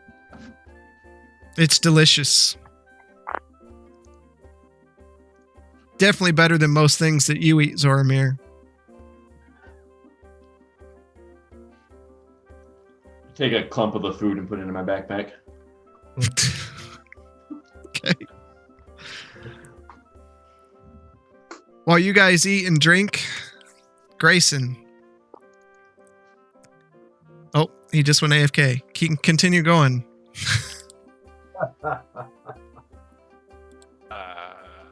I'm gonna take my plate or my food. Okay. It's like I have some work I need to do. I have lost much this journey as well. Nothing compared to you and your loss, Zoramir. But my work is not yet done for the night. Where are you going, Blaylock? They're about to bring another bottle. We were gonna share. Enjoy, friend. Then I'll get up and just bring my plate. Ask the innkeeper where the room's at. Okay, he tosses you a key and shows you back to one of the rooms. There's two rooms. The doors face each other, one on the west, one on the east. So you open the east door and walk inside. It's a big room. It's easily 4 to 5 times bigger than rooms that you typically stay in when you guys stay at an inn. It's a really big place. Yeah, it's a suite. The bed is not just hay stacked in the corner. It's actually it's a really nice bed with a kind of a scarlet bed sheet and covers with pillows, with vaulted bed posts and canopies, and there's dressers in the corner and mirrors and all sorts of finery closets. There's a nice central rug in the middle. It's a very nice place. How many beds did you say, DM? It's one bed, but it's a very large bed. There is a couch on the other side of the room. So what I'm gonna do is if there's a table in the room. Yeah. Okay. I'm gonna go over to the table and just spread out everything, all of my equipment, tools, lay out the tools. Okay. And I'm gonna set it out there. I'm gonna look at the plans for and what I've gathered and and just start perusing through all of my notes and everything. Okay. Anything else you want to look at while you're in there? Nope, that's it for right now. Okay. Grayson, you walk back over to the bubbling cauldron and walk inside. And as you enter, you see kind of a shorter elven woman with almost a white hair laying across her shoulders, just one leather strand wrapped around her brow, and she has her back turned to you, and she's got a kind of a light blue dress that flows over her shoulders and down to the ground, and you can hear the sounds of bubbling and popping, and as you walk in, she kind of jumps as something pops in front of her, and you hear kind of a hiss and smoke rise up, and you notice that she doesn't hear you come in. Pardon me, ma'am. Oh, what do we have here? You come into my shop. I heard you might be able to help me out. Oh, could be. What? Oh, well, you're not an elf. Where do you come from? Not from this island, but I'm here now. Oui, I see. Well, I am Sharuna Oakenbranch. It's a pleasure to meet you. Likewise. You got a fine establishment here. I like to think so. So, I hear tell that you dabble in magics. All sorts. And you can make almost anything. I like to think I am quite skilled with my hands. And she kind of gives you a wink. Well, I've kind of got a challenge.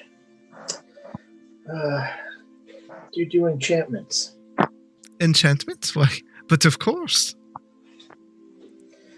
I'm looking for a couple of things to have made. Okay. We were just in a place, and as you know, we can't see very well in the dark. Oh, quite a problem. It can be, especially when you're God knows how far underground. Right? No, underground, you must be silly. Yeah, I wish it was. Anyway, an acquaintance, a friend of mine, has these goggles that illuminate in the dark. Ah, yes. I'm kind of looking for something in that nature. Well, it's... I, of course, have the capabilities of doing that. But it comes down to how much you want to spend. Well, I'm not sure how much these things cost. I don't really use anything much more than my two hands and the weapons I have with me, so... But of course, we will give you... I have a basic pair I can enchant for you, and that would cost you about 50 gold pieces. It would allow you to see right around you. Yes. And if you want to spend more for about 300 gold pieces, I can make some that give you dark vision that would allow you to see, say, 60 feet out in front of you in complete darkness. You said 60 feet? Yes. Okay. Well, I'm definitely interested. My second request This flask, your elven wine, never ending. You and everybody else. So, you want the enchantment for never-ending wine on your flask, huh? Yeah, it would be lovely. Do you maybe have a problem? No? Doesn't seem to be a problem to me. Maybe I ask your companions, no? Well, I think they're all getting nookered over at the bar. Well, I will tell you this. The enchantment I can do, yes. Will it be the fine quality wine that we make here in the Vey? No, it will not. That wine takes time, and that wine is the best you will find in all of Drakenwald. But we'll get some elven wine, a cheaper one, and it'd be about 175 gold pieces for that. No? So that was 300 for the goggles. 175. Okay.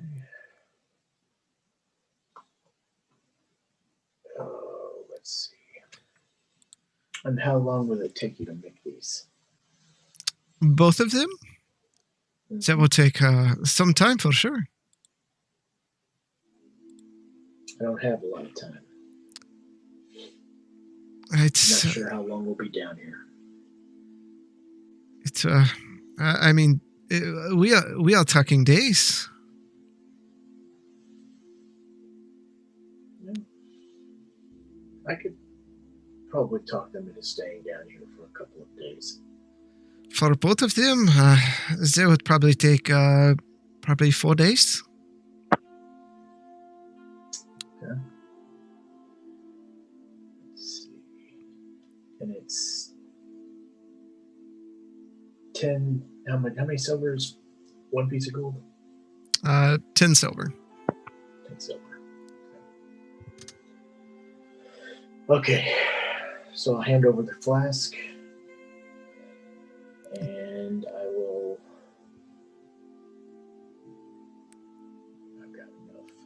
So that's 459 gold pieces. And 165. So let's see.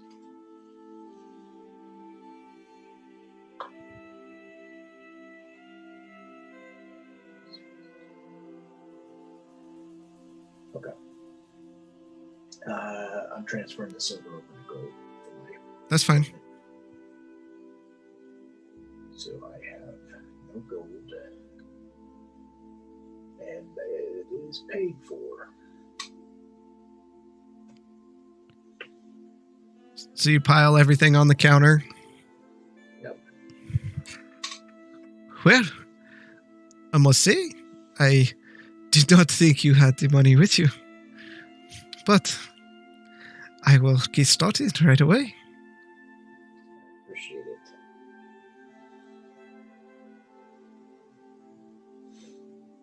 it. And I will walk out.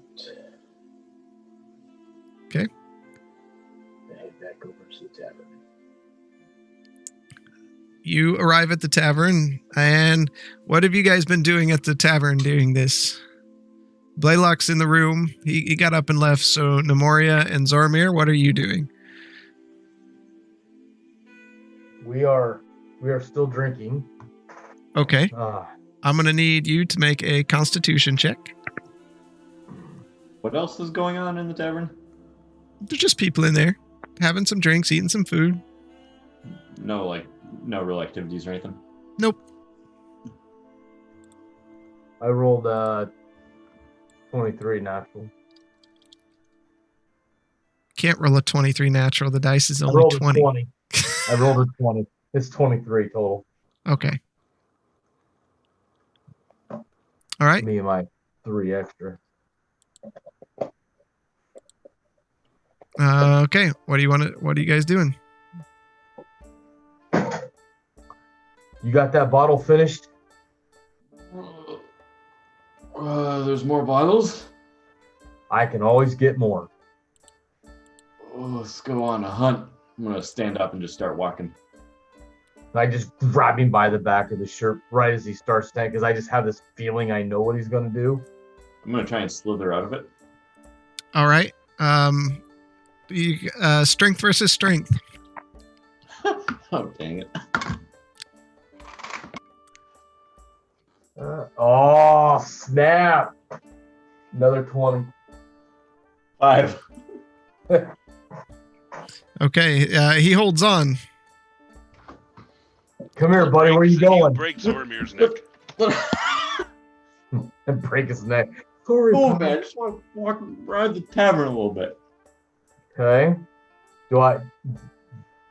Why? Can a man not explore? Well, it all depends. Well, it's you first. Not going to steal anything, Nemoria. Yay. What makes you think I was thinking you were going to steal something? You always assume that of me. Well, is I'm it a not horrible true? person or something. Well, you do like to have the 5-finger discount. So if you walk around, I'm going to be watching you. I just give him a big grin and I stand up.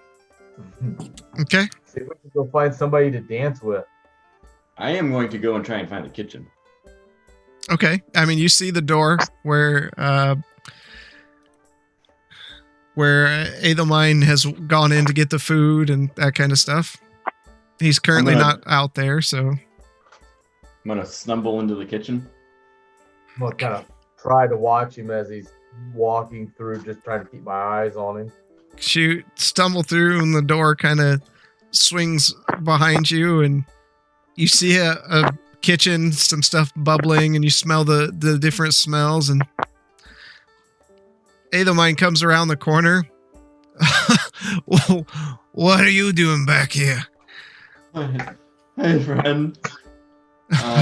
Your food is delicious. Oh, shite. Your food is most delicious, but I've been wanting to try to cook for. I'm gonna try and cook back here. Come on. Right back out here. And he I have some meat in my bag. I want, but meaning to cook is this choice meat back here. People will pay big money for this. Come on. And he grabs a hold of your shoulders and is kind of pushing you out the door and trying to squirm and want to squirm out of his arm, his grasp, and get over to a oven or a stove or something. Make a strength check. 15. Was that with disadvantage? Oh, I do have some disadvantage. 9. So you try to push forward, and just like with one hand, he just kind of lifts you up and pushes you through the door and out the other side, and he kind of makes this face at Nemoria while he's holding you up in the air, and your feet are just kind of squirming, and he walks over to the table and gently sets you down. I believe you lost something. I seen him go back. I didn't know what his motive was, sir. I apologize. Not a problem. Has he let go of me? Yeah. I'm gonna take off sprinting towards the kitchen.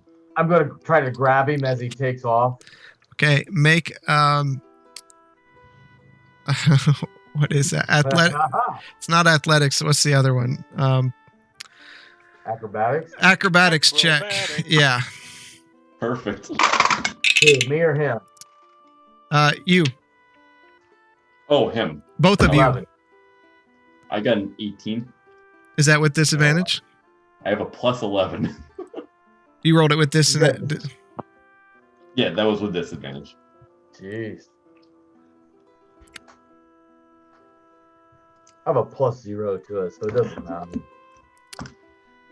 So he gets away and starts heading back there, and you feel the floor shaking a bit as this shadow kind of comes over the top of you, and a massive hand comes down and grabs a hold of you and takes you over and lifts you up again. I'm just going to be hanging with my arms crossed. It takes you over to the table and sets you down. Now, the next place I take you will be to your room. Now, behave yourself. You lost a lot. I understand. Here. Keep it here. And let's go. I apologize. I apologize to him. I said, I'm sorry. I'm just trying to help him put some of this bad juju behind him and just trying to help him out. And your wine is absolutely amazing to begin with. And look how small he is. All right. So maybe I shouldn't have gave him the bottle, but he did lose his brother. And so I didn't, usually we get some swill that's pretty shitty and you can drink all night and not get a buzz. And then you guys come along with your beautiful wine. And man, let me tell you, that's so good. I'll cut him off for now. But I appreciate you being lenient on him. He just nods and heads back to the kitchen.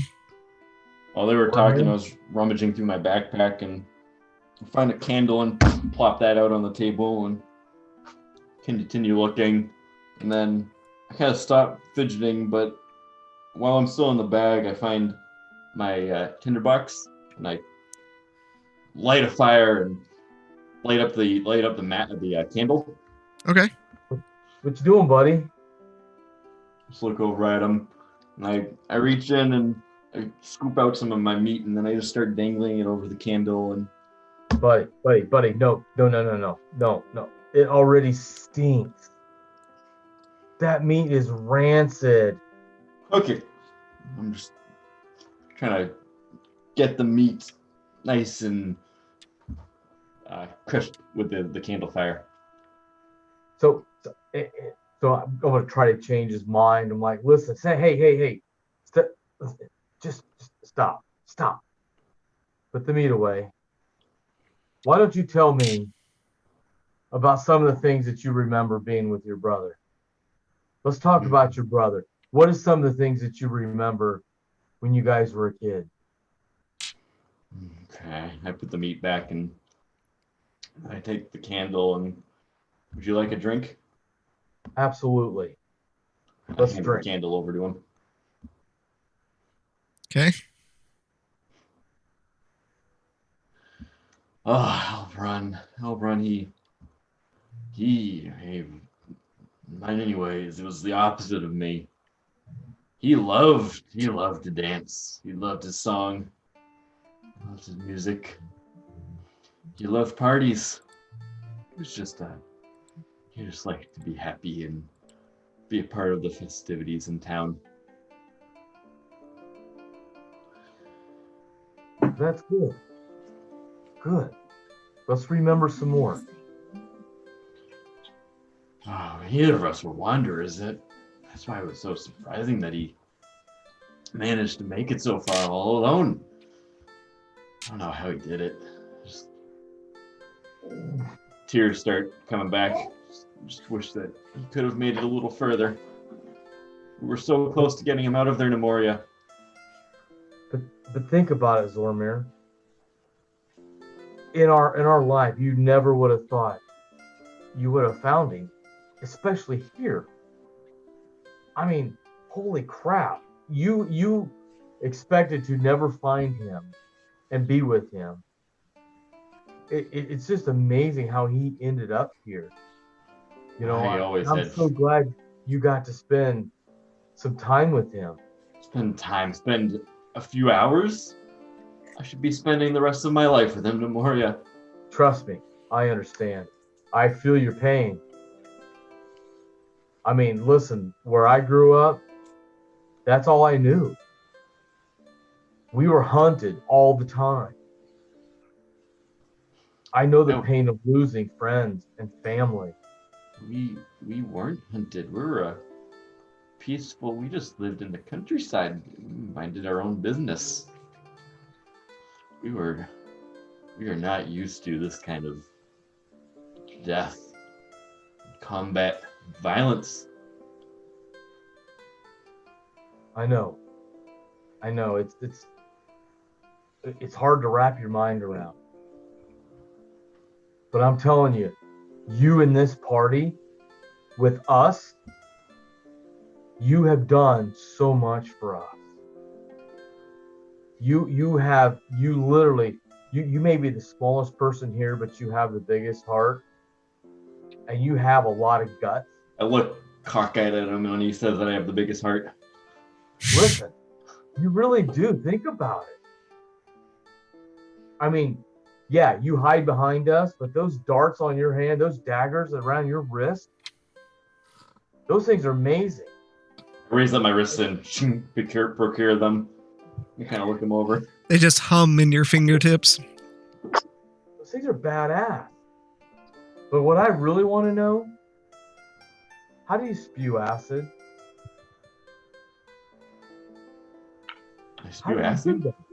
I don't know what you're talking about. Sometimes I cough a little bit. Buddy, you're talking about? You took out 3 guys with that acid. That was badass. Tell me how you do it, so maybe I can do it. I start avoiding eye contact with them. Oh, we just get some more food, Nemoria. All right. I just thought I would ask because I'm intrigued.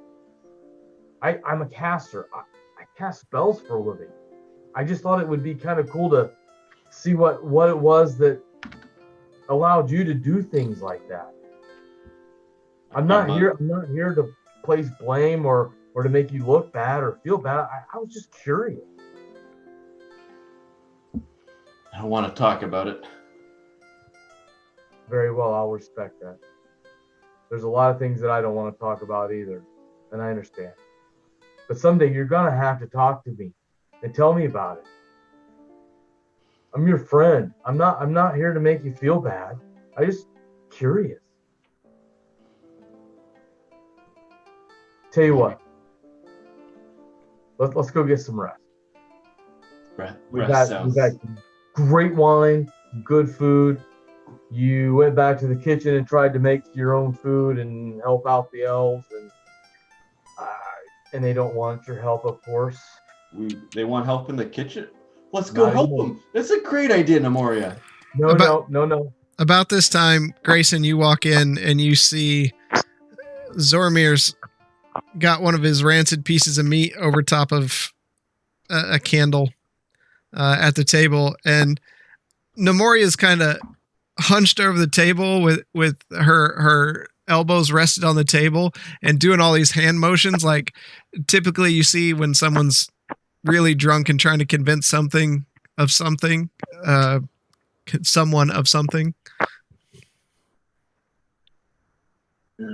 boy. 10 minutes and all hell breaks loose. Is he at the table, or do we see him, or is he? Oh yeah, you see him. He's coming up to the table. Hey, where have you been? Up the joint, haven't you?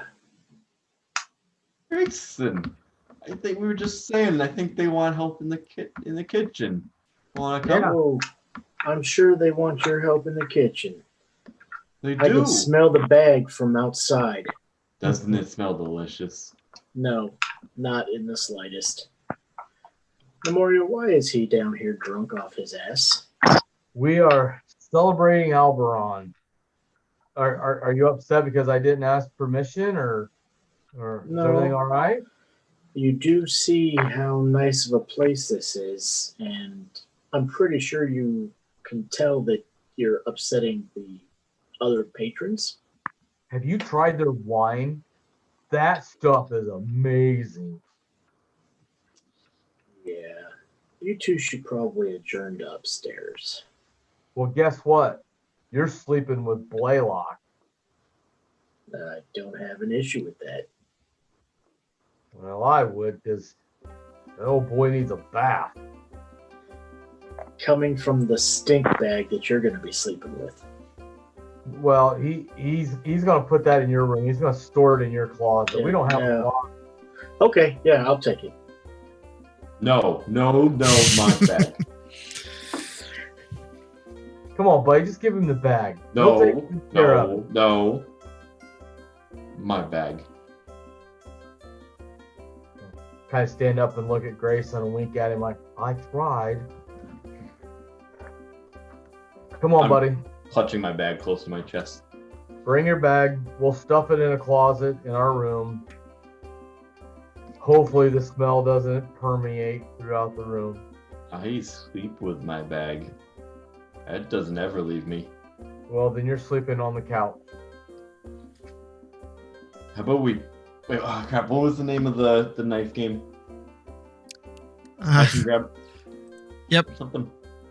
I'll play a game of snatch and grab with you over the bed. Grab and stab. Grab and stab. Please phrase that again with grab and stab, or with the in bed, please. Fine. I'm grabbing. Right, and I kind of puff my chest out. Bring it on, Moria. All right. So Nemoria flips a coin onto the table. You're letting Nemoria grab for it. Both of you roll dex. I'm gonna. Manage too. Are we both at disadvantage? I'm taking the coin. Okay. Are we both at disadvantage? Yeah, you're both at disadvantage. What? Oh shit! Come on. That was a nat. Damn it! What, did you get, nat 20? I had a nat 20. Then I had to re-roll disadvantage. Rolled a 23. I snap the gold and I tell them to go upstairs again. Do we notice that he took the gold? You don't. Nemoria does. You just you just kind of like thrust a dagger into the table, and at the moment that the dagger hits the table, like the music stops and everyone looks over because just to make it thunk. And Nothing to see here, folks. Nothing to see Get here. upstairs now. Do not make me say it again.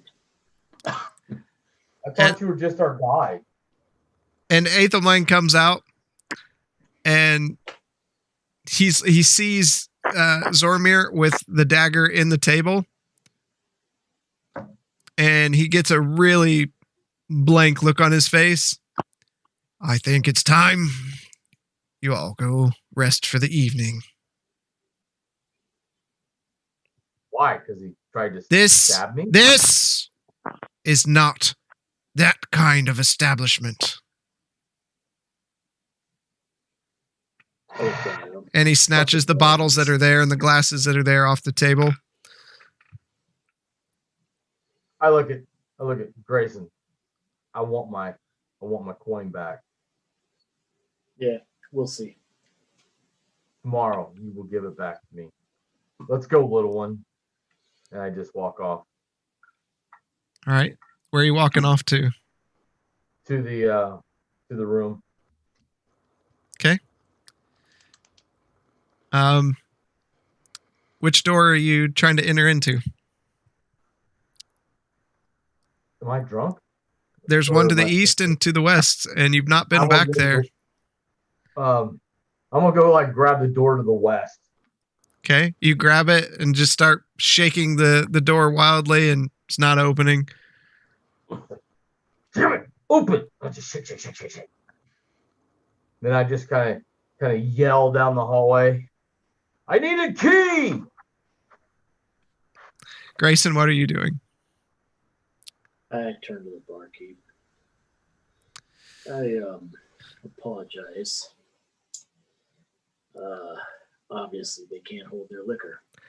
I'll let this slide for tonight, just because of the lad's situation. But it's not the kind of place we are here. I completely agree. I don't think either one of them know the proper etiquette for someplace like this.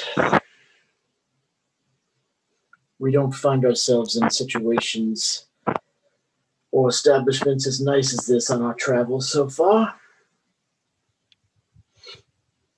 Again, I apologize, and I was told that we have rooms. Yeah, the tall one already took the room to the east. Sure, he'll let you in. He has the key. Here's the key for the west room.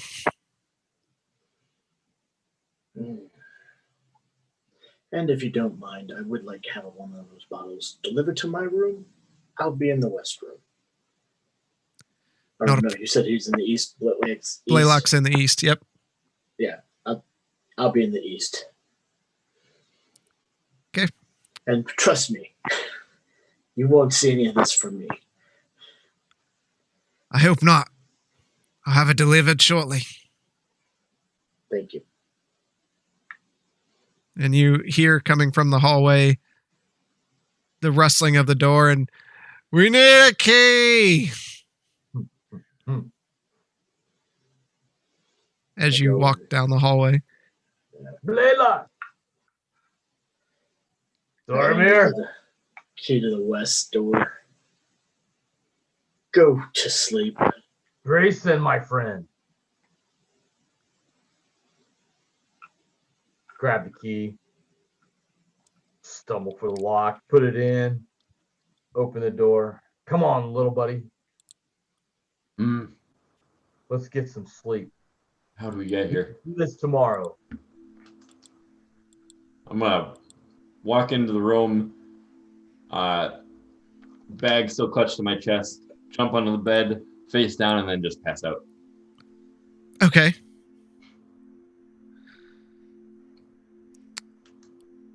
Grayson, you go to the east door. Of course, it's closed and locked. I knock. Blaylock, you hear knocking at the door. Who's there? It's me. How much wine have you drank? And I'll come over there and open the door. Well, let's see. None.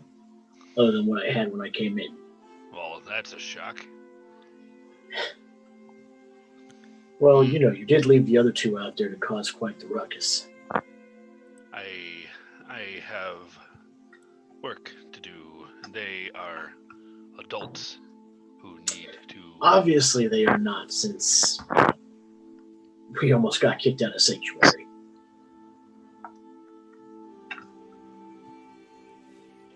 Either way, it's like we're bunking together. Well, that's fine. Here, help me with this.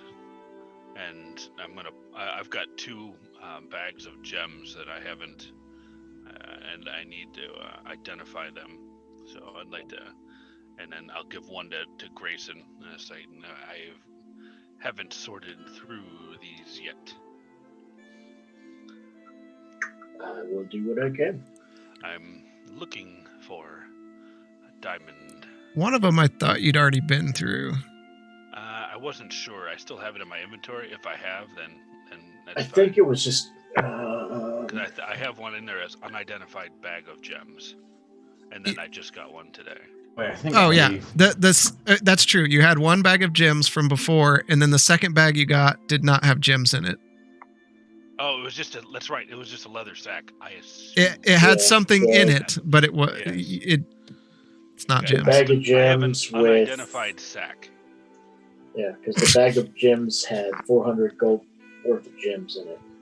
Yeah. Okay. The one that I thought was identified earlier. Yep. Oh. Well, fine. So you can open up the pouch that you found. Sack. Yeah, I have a sack. Let's see what's in the sack.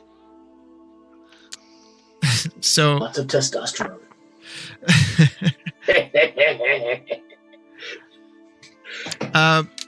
So you open up the small pouch and look inside, and it glitters back with this bright silver coin, and there's about 100 platinum pieces in there. Shit. Oh. Oh dear. Well, Grayson. Looks like we'll have to split this up among us. I need That to works for find. me. It's quite. Especially fine since there. I just went through some gold. Everything okay?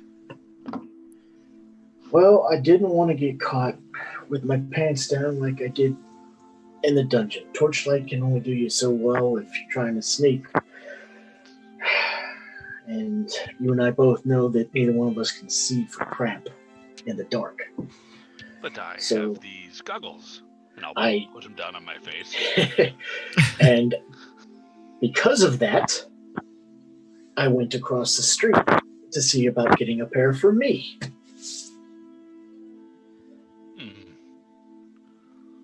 I could make you some goggles.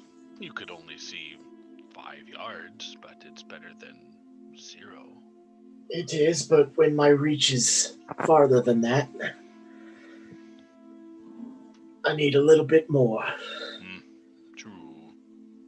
And I don't really spend a lot of gold on myself, so I figure, why not? But yes, I could always use some replacement. And I'll tell you what, after what we just went through, you guys aren't paying me enough. You did very well in that endeavor. Oh man, More. you realize how much I was soiling my pants? I couldn't tell you how often I may have.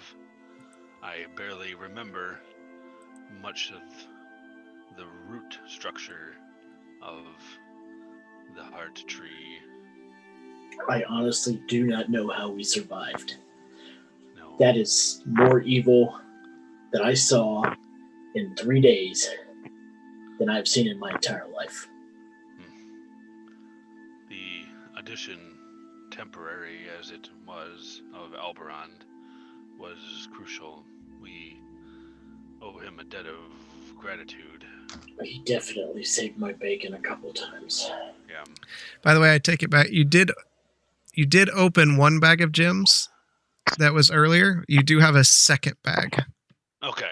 All right. The first bag All of I gems. have written down was 400 gold worth of Yeah, gems. that one you already looked at and had Zormir look at. It had a sapphire worth 200 gold, a diamond worth 50 gold, and various other gems worth 150. I do believe I snagged the sapphire without anybody Yes. realizing what it was. Holding on to the gems. But you do have another bag, so it's still here. Oh, yeah. Okay. Here, let us look at this, and then I'll pour out the bag of gems. As you pour it out, you see one large clear diamond come clinking out, as well as a large black stone slides across the table. That's If you don't interesting. mind, I could use this.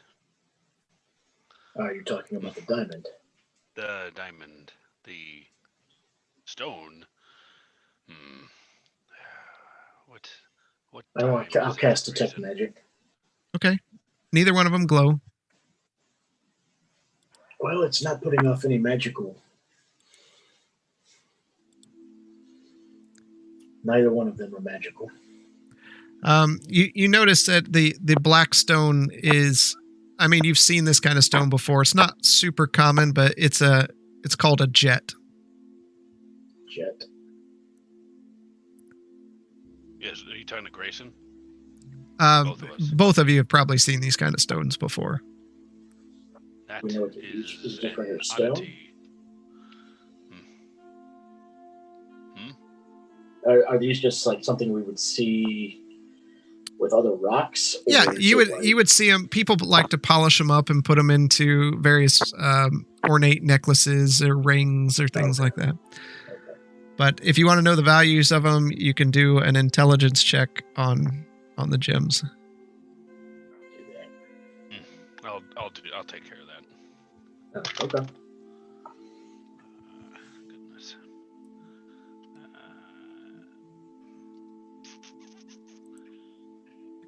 24. Okay. The diamond is worth, in its current shape, worth about 150 gold pieces. And the jet is worth 200 gold pieces. Okay. Grayson, I don't know what is about to transpire, but be on guard. And I'm gonna pull out the staff. Okay. And I'm gonna just give it a tap. Hello, I am Leo from Donicon von Gearmechanon III. You may refer to me as Leo. Leo, I have the required diamond you inquired about. What next? And you see his form just kind of flickers there for a moment. And something in the staff, you just hear a and it's like a small door there. And inside there is a perfect setting to set the gem. That's simple enough. You have any other contraptions in there? No, stick the gem into the slot. As you stick the diamond into the slot, the door slams closed, and you see kind of a white light start at the bottom of the staff and fire up forward, and it hits the head of the staff, and the whole room just illuminates with a bright light. Oh dear. And it focuses back down, and Leo This might be bad. Leo flickers up, and that feels much better. Wow. Oh, hello. You must be Blaylock. If you didn't know, I am Leo Frendonicon von Gearmechanon III, and you have found my staff. I have, and we have met. It seems that your memory is still lack for now. It's not as much the memory as this thing is broken. Well, that is true. Grayson, can you hear him? Can I? You can now see him, but you can't hear him. Well, I've got visual, but audio is a bit shaky. Is that who you've been talking to? He is, but he can be kind of a nuisance. Nuisance? I'm not a nuisance. You're a nuisance. You're a nuisance. I am the greatest artificer who ever lived. I look forward to our future discussion. Future discussions? We have to fix this thing. You don't even know the power that it has. Yes, I understand. It's just good to be able to talk with someone else who... Oh, I'd like to talk. Who has the drive that I do. I have a lot of drive. I like to drive. I like gears. Do you like gears? I am a fan. I love gears. So... Well, let me tell you what you did. You replaced the focusing lens. We've needed the focusing lens so that all the magic can focus properly down the staff into the transducer that goes out the end of the head and allows a powerful blast to exit the staff. That makes sense, but to what end?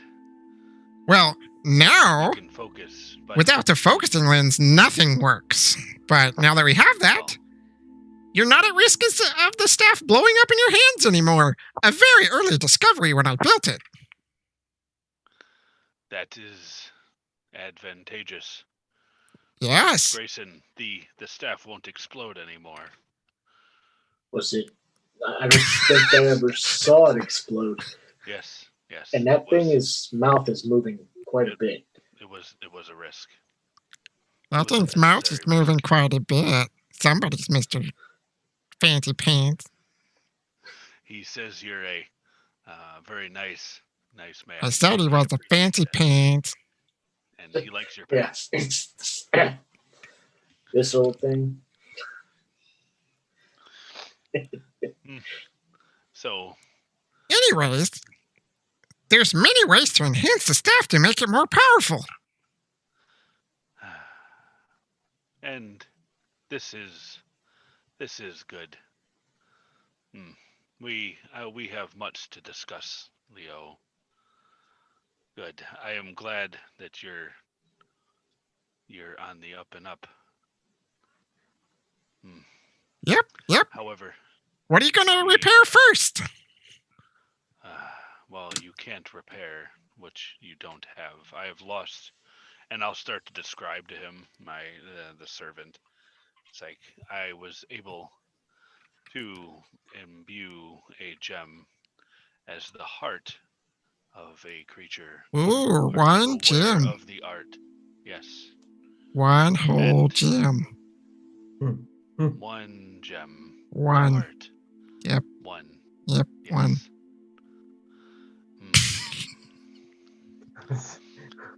And Oh,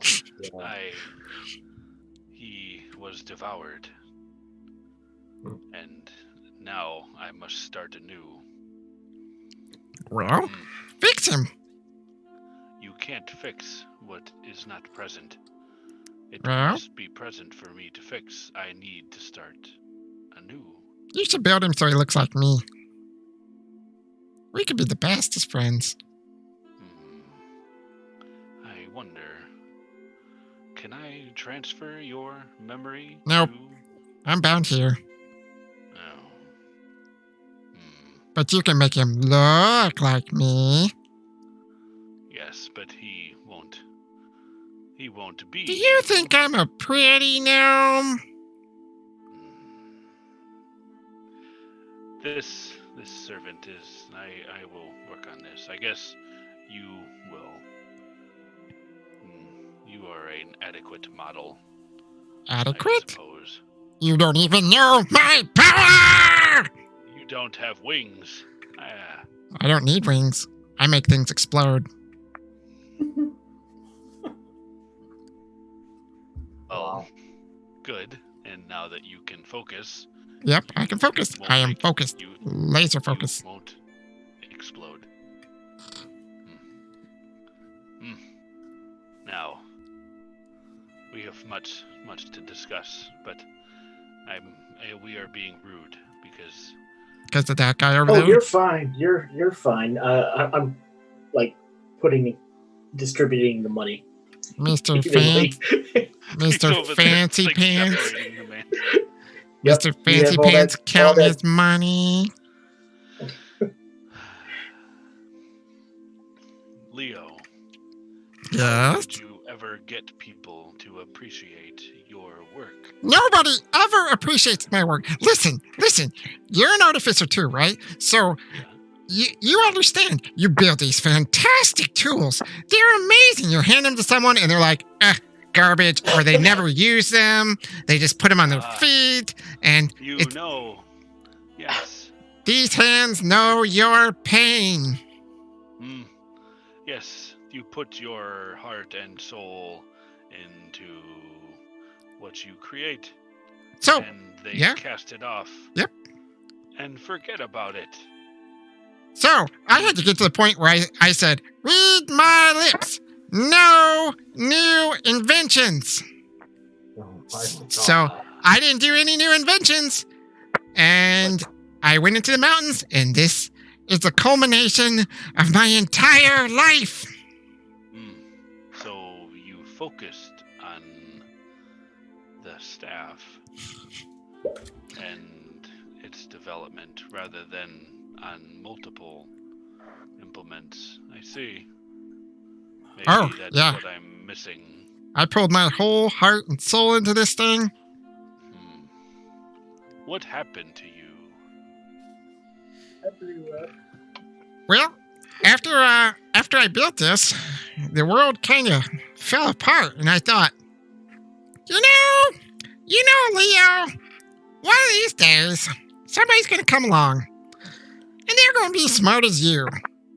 So maybe if I transfer my consciousness into here, I can guide them to be as smart as me. Little did I know that orcs like to use sticks for things I can't even speak of. Oh, no. I've been shoved places. I've been shoved places I should not have been shoved. And over many years, it's a lot of places. That's horrifying. It is really horrifying. Have you ever... It's so bad. It's okay, friend. Do you still know this conscious transfer? It was a long time ago, but I'm sure we could get to that point. That is interesting. Because my time here is temporal. And to be able to live on. Brilliant, Leo. Yes, you must tell me more about this as we travel. Well, we have a few things you can fix. I mean, the selection dial is broken, the enhanced batteries are way out of whack, the MVP is nowhere even close to being ready for work, and what's a staff like this without a scope? Scope. But the battery, we can find a source. What kind of source? It just needs repaired. It's all there. It just hasn't been repaired. Really? Show me. And I'll put the staff on the table. Is he like sticking out of the stick, or is he? He just kind of floats above it like a hologram projection. As you roll it, he kind of just stays always on top. Okay, so he's just he's still standing vertical. He's not sitting over to the side if I set the staff over. Yeah. Okay. So this here is the battery. This seems right. And yes. a bit of the staff, you hear gears turning and like with a bunch of age and rust and dirt, just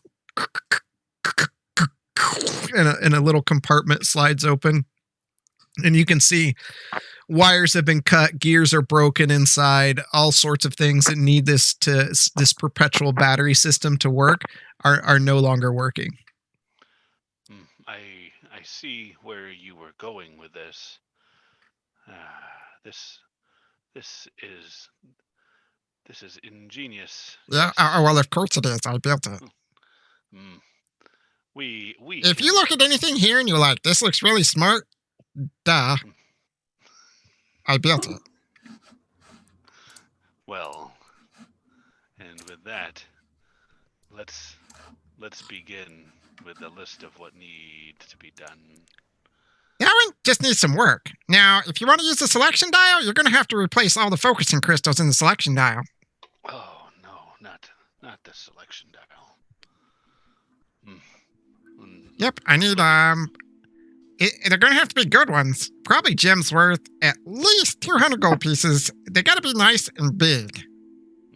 But you're going to need an emerald, a sapphire, a citrine, a lapis lazuli, a jade, a jet, an eye agate, a carnelian, and an amethyst. Well, yeah, that's not much. Nope. Looks like you spent most of your time in seclusion finding gems. You make friends with dwarves. Dwarves are happy with little mechanical toys, so you just make them, and then you just jack the prices up. That they are. Hmm. Well, good. So At this point, I'm gonna work on my whip. Okay, that's fine. That's fine. You just see him laying it down, and of course, Blaylock's having this conversation with this thing, but you can't hear what he's. You can't hear what he's saying. That is a 18. Okay, that's a success. And you see Leo kind of looking around, and he's like, "Well, look, that looks like a jet." Yes, it is a jet. Let me discuss this with the others before Well, I... you should just stick it in like the orcs did. Yes, but... Ooh. Just stick it in slowly. Well, I will confer with The horse! my colleagues. Confer with what? This jet. Well, you use the diamond, and they don't know about it. Yes. I'm pretty sure they're not going to know about a black stone. Of course, I'll know. And I'll, what's it worth to you? Yeah, I'll set down 10 of the plat. I see nothing. I'll take the jet and then I'll stick it into the dial. Okay, so as you get the jet near the staff, you hear more gears turning, and it kind of slides out a plate, and what you see is a giant ring, and in the ring is circular cutouts that look like they hold the gem. Perfect. Right here. I go back to the whip. So you place it in, and again, you hear energy, and Leo's like, "You put one in here," and it slams shut. And you notice that the end of the staff is flat, and just out of the outside is a small ridged area, which is the flat of that, and it's a dial that you can turn from the outside of the staff. Excellent. Leo, you have given me a focus again. I had lost it when I lost Loyal. This gives me heart. Hey, turn the dial. Fine. And then I'll turn the dial. And you hear it click, and all of a sudden the staff, which is normally, kind of warm, gets instantly cold. My. Yeah. Now, not fire, ice. And I look over at Grayson.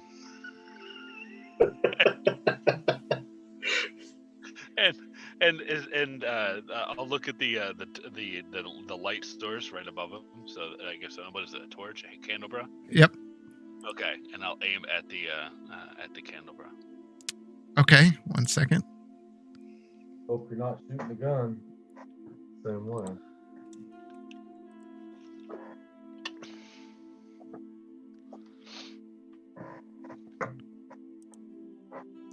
All right. As you hold on to it, you feel it, and this skeletal ghostly hand reaches out and hits the light, and just ice goes and shatters up into the ceiling. So now if you're selected on the jet, you can cast Chill Touch. Leo, you are nothing short of amazing. How I know. You were able to change the chemical structure in order to remove the heat rather than that's amazing. I told you, I'm the greatest. And meek to boot. Oh yeah, very humble. Very. Grayson, did you see that? I did. As little Yeah. pieces of frost kind of just drip from the ceiling as it melts onto you. So now we have fire and ice. We do, and this is just the beginning. There's so much to repair, and the potential is endless.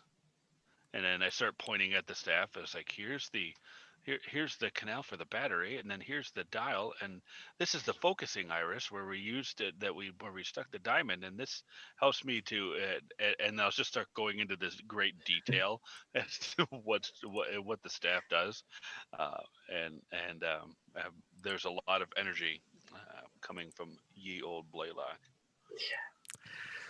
Good, Blaylock. That's yeah. Don't you think this is quite the find? Look at this, and it just pointing, and then popping out the battery cable, and then pointing at the gears, and You got yourself a fancy stick. yes. And with that, we're going to end for tonight on that note. Oh, cool. It is that time, yeah. You're gonna be so tired of Leo. He's gonna self-destruct. Thank you all for coming. Thank the players. Do a great job. We'll be back next week, 7 p.m. And we'll be ready to go to explore Lenore's Bay and find out what's here.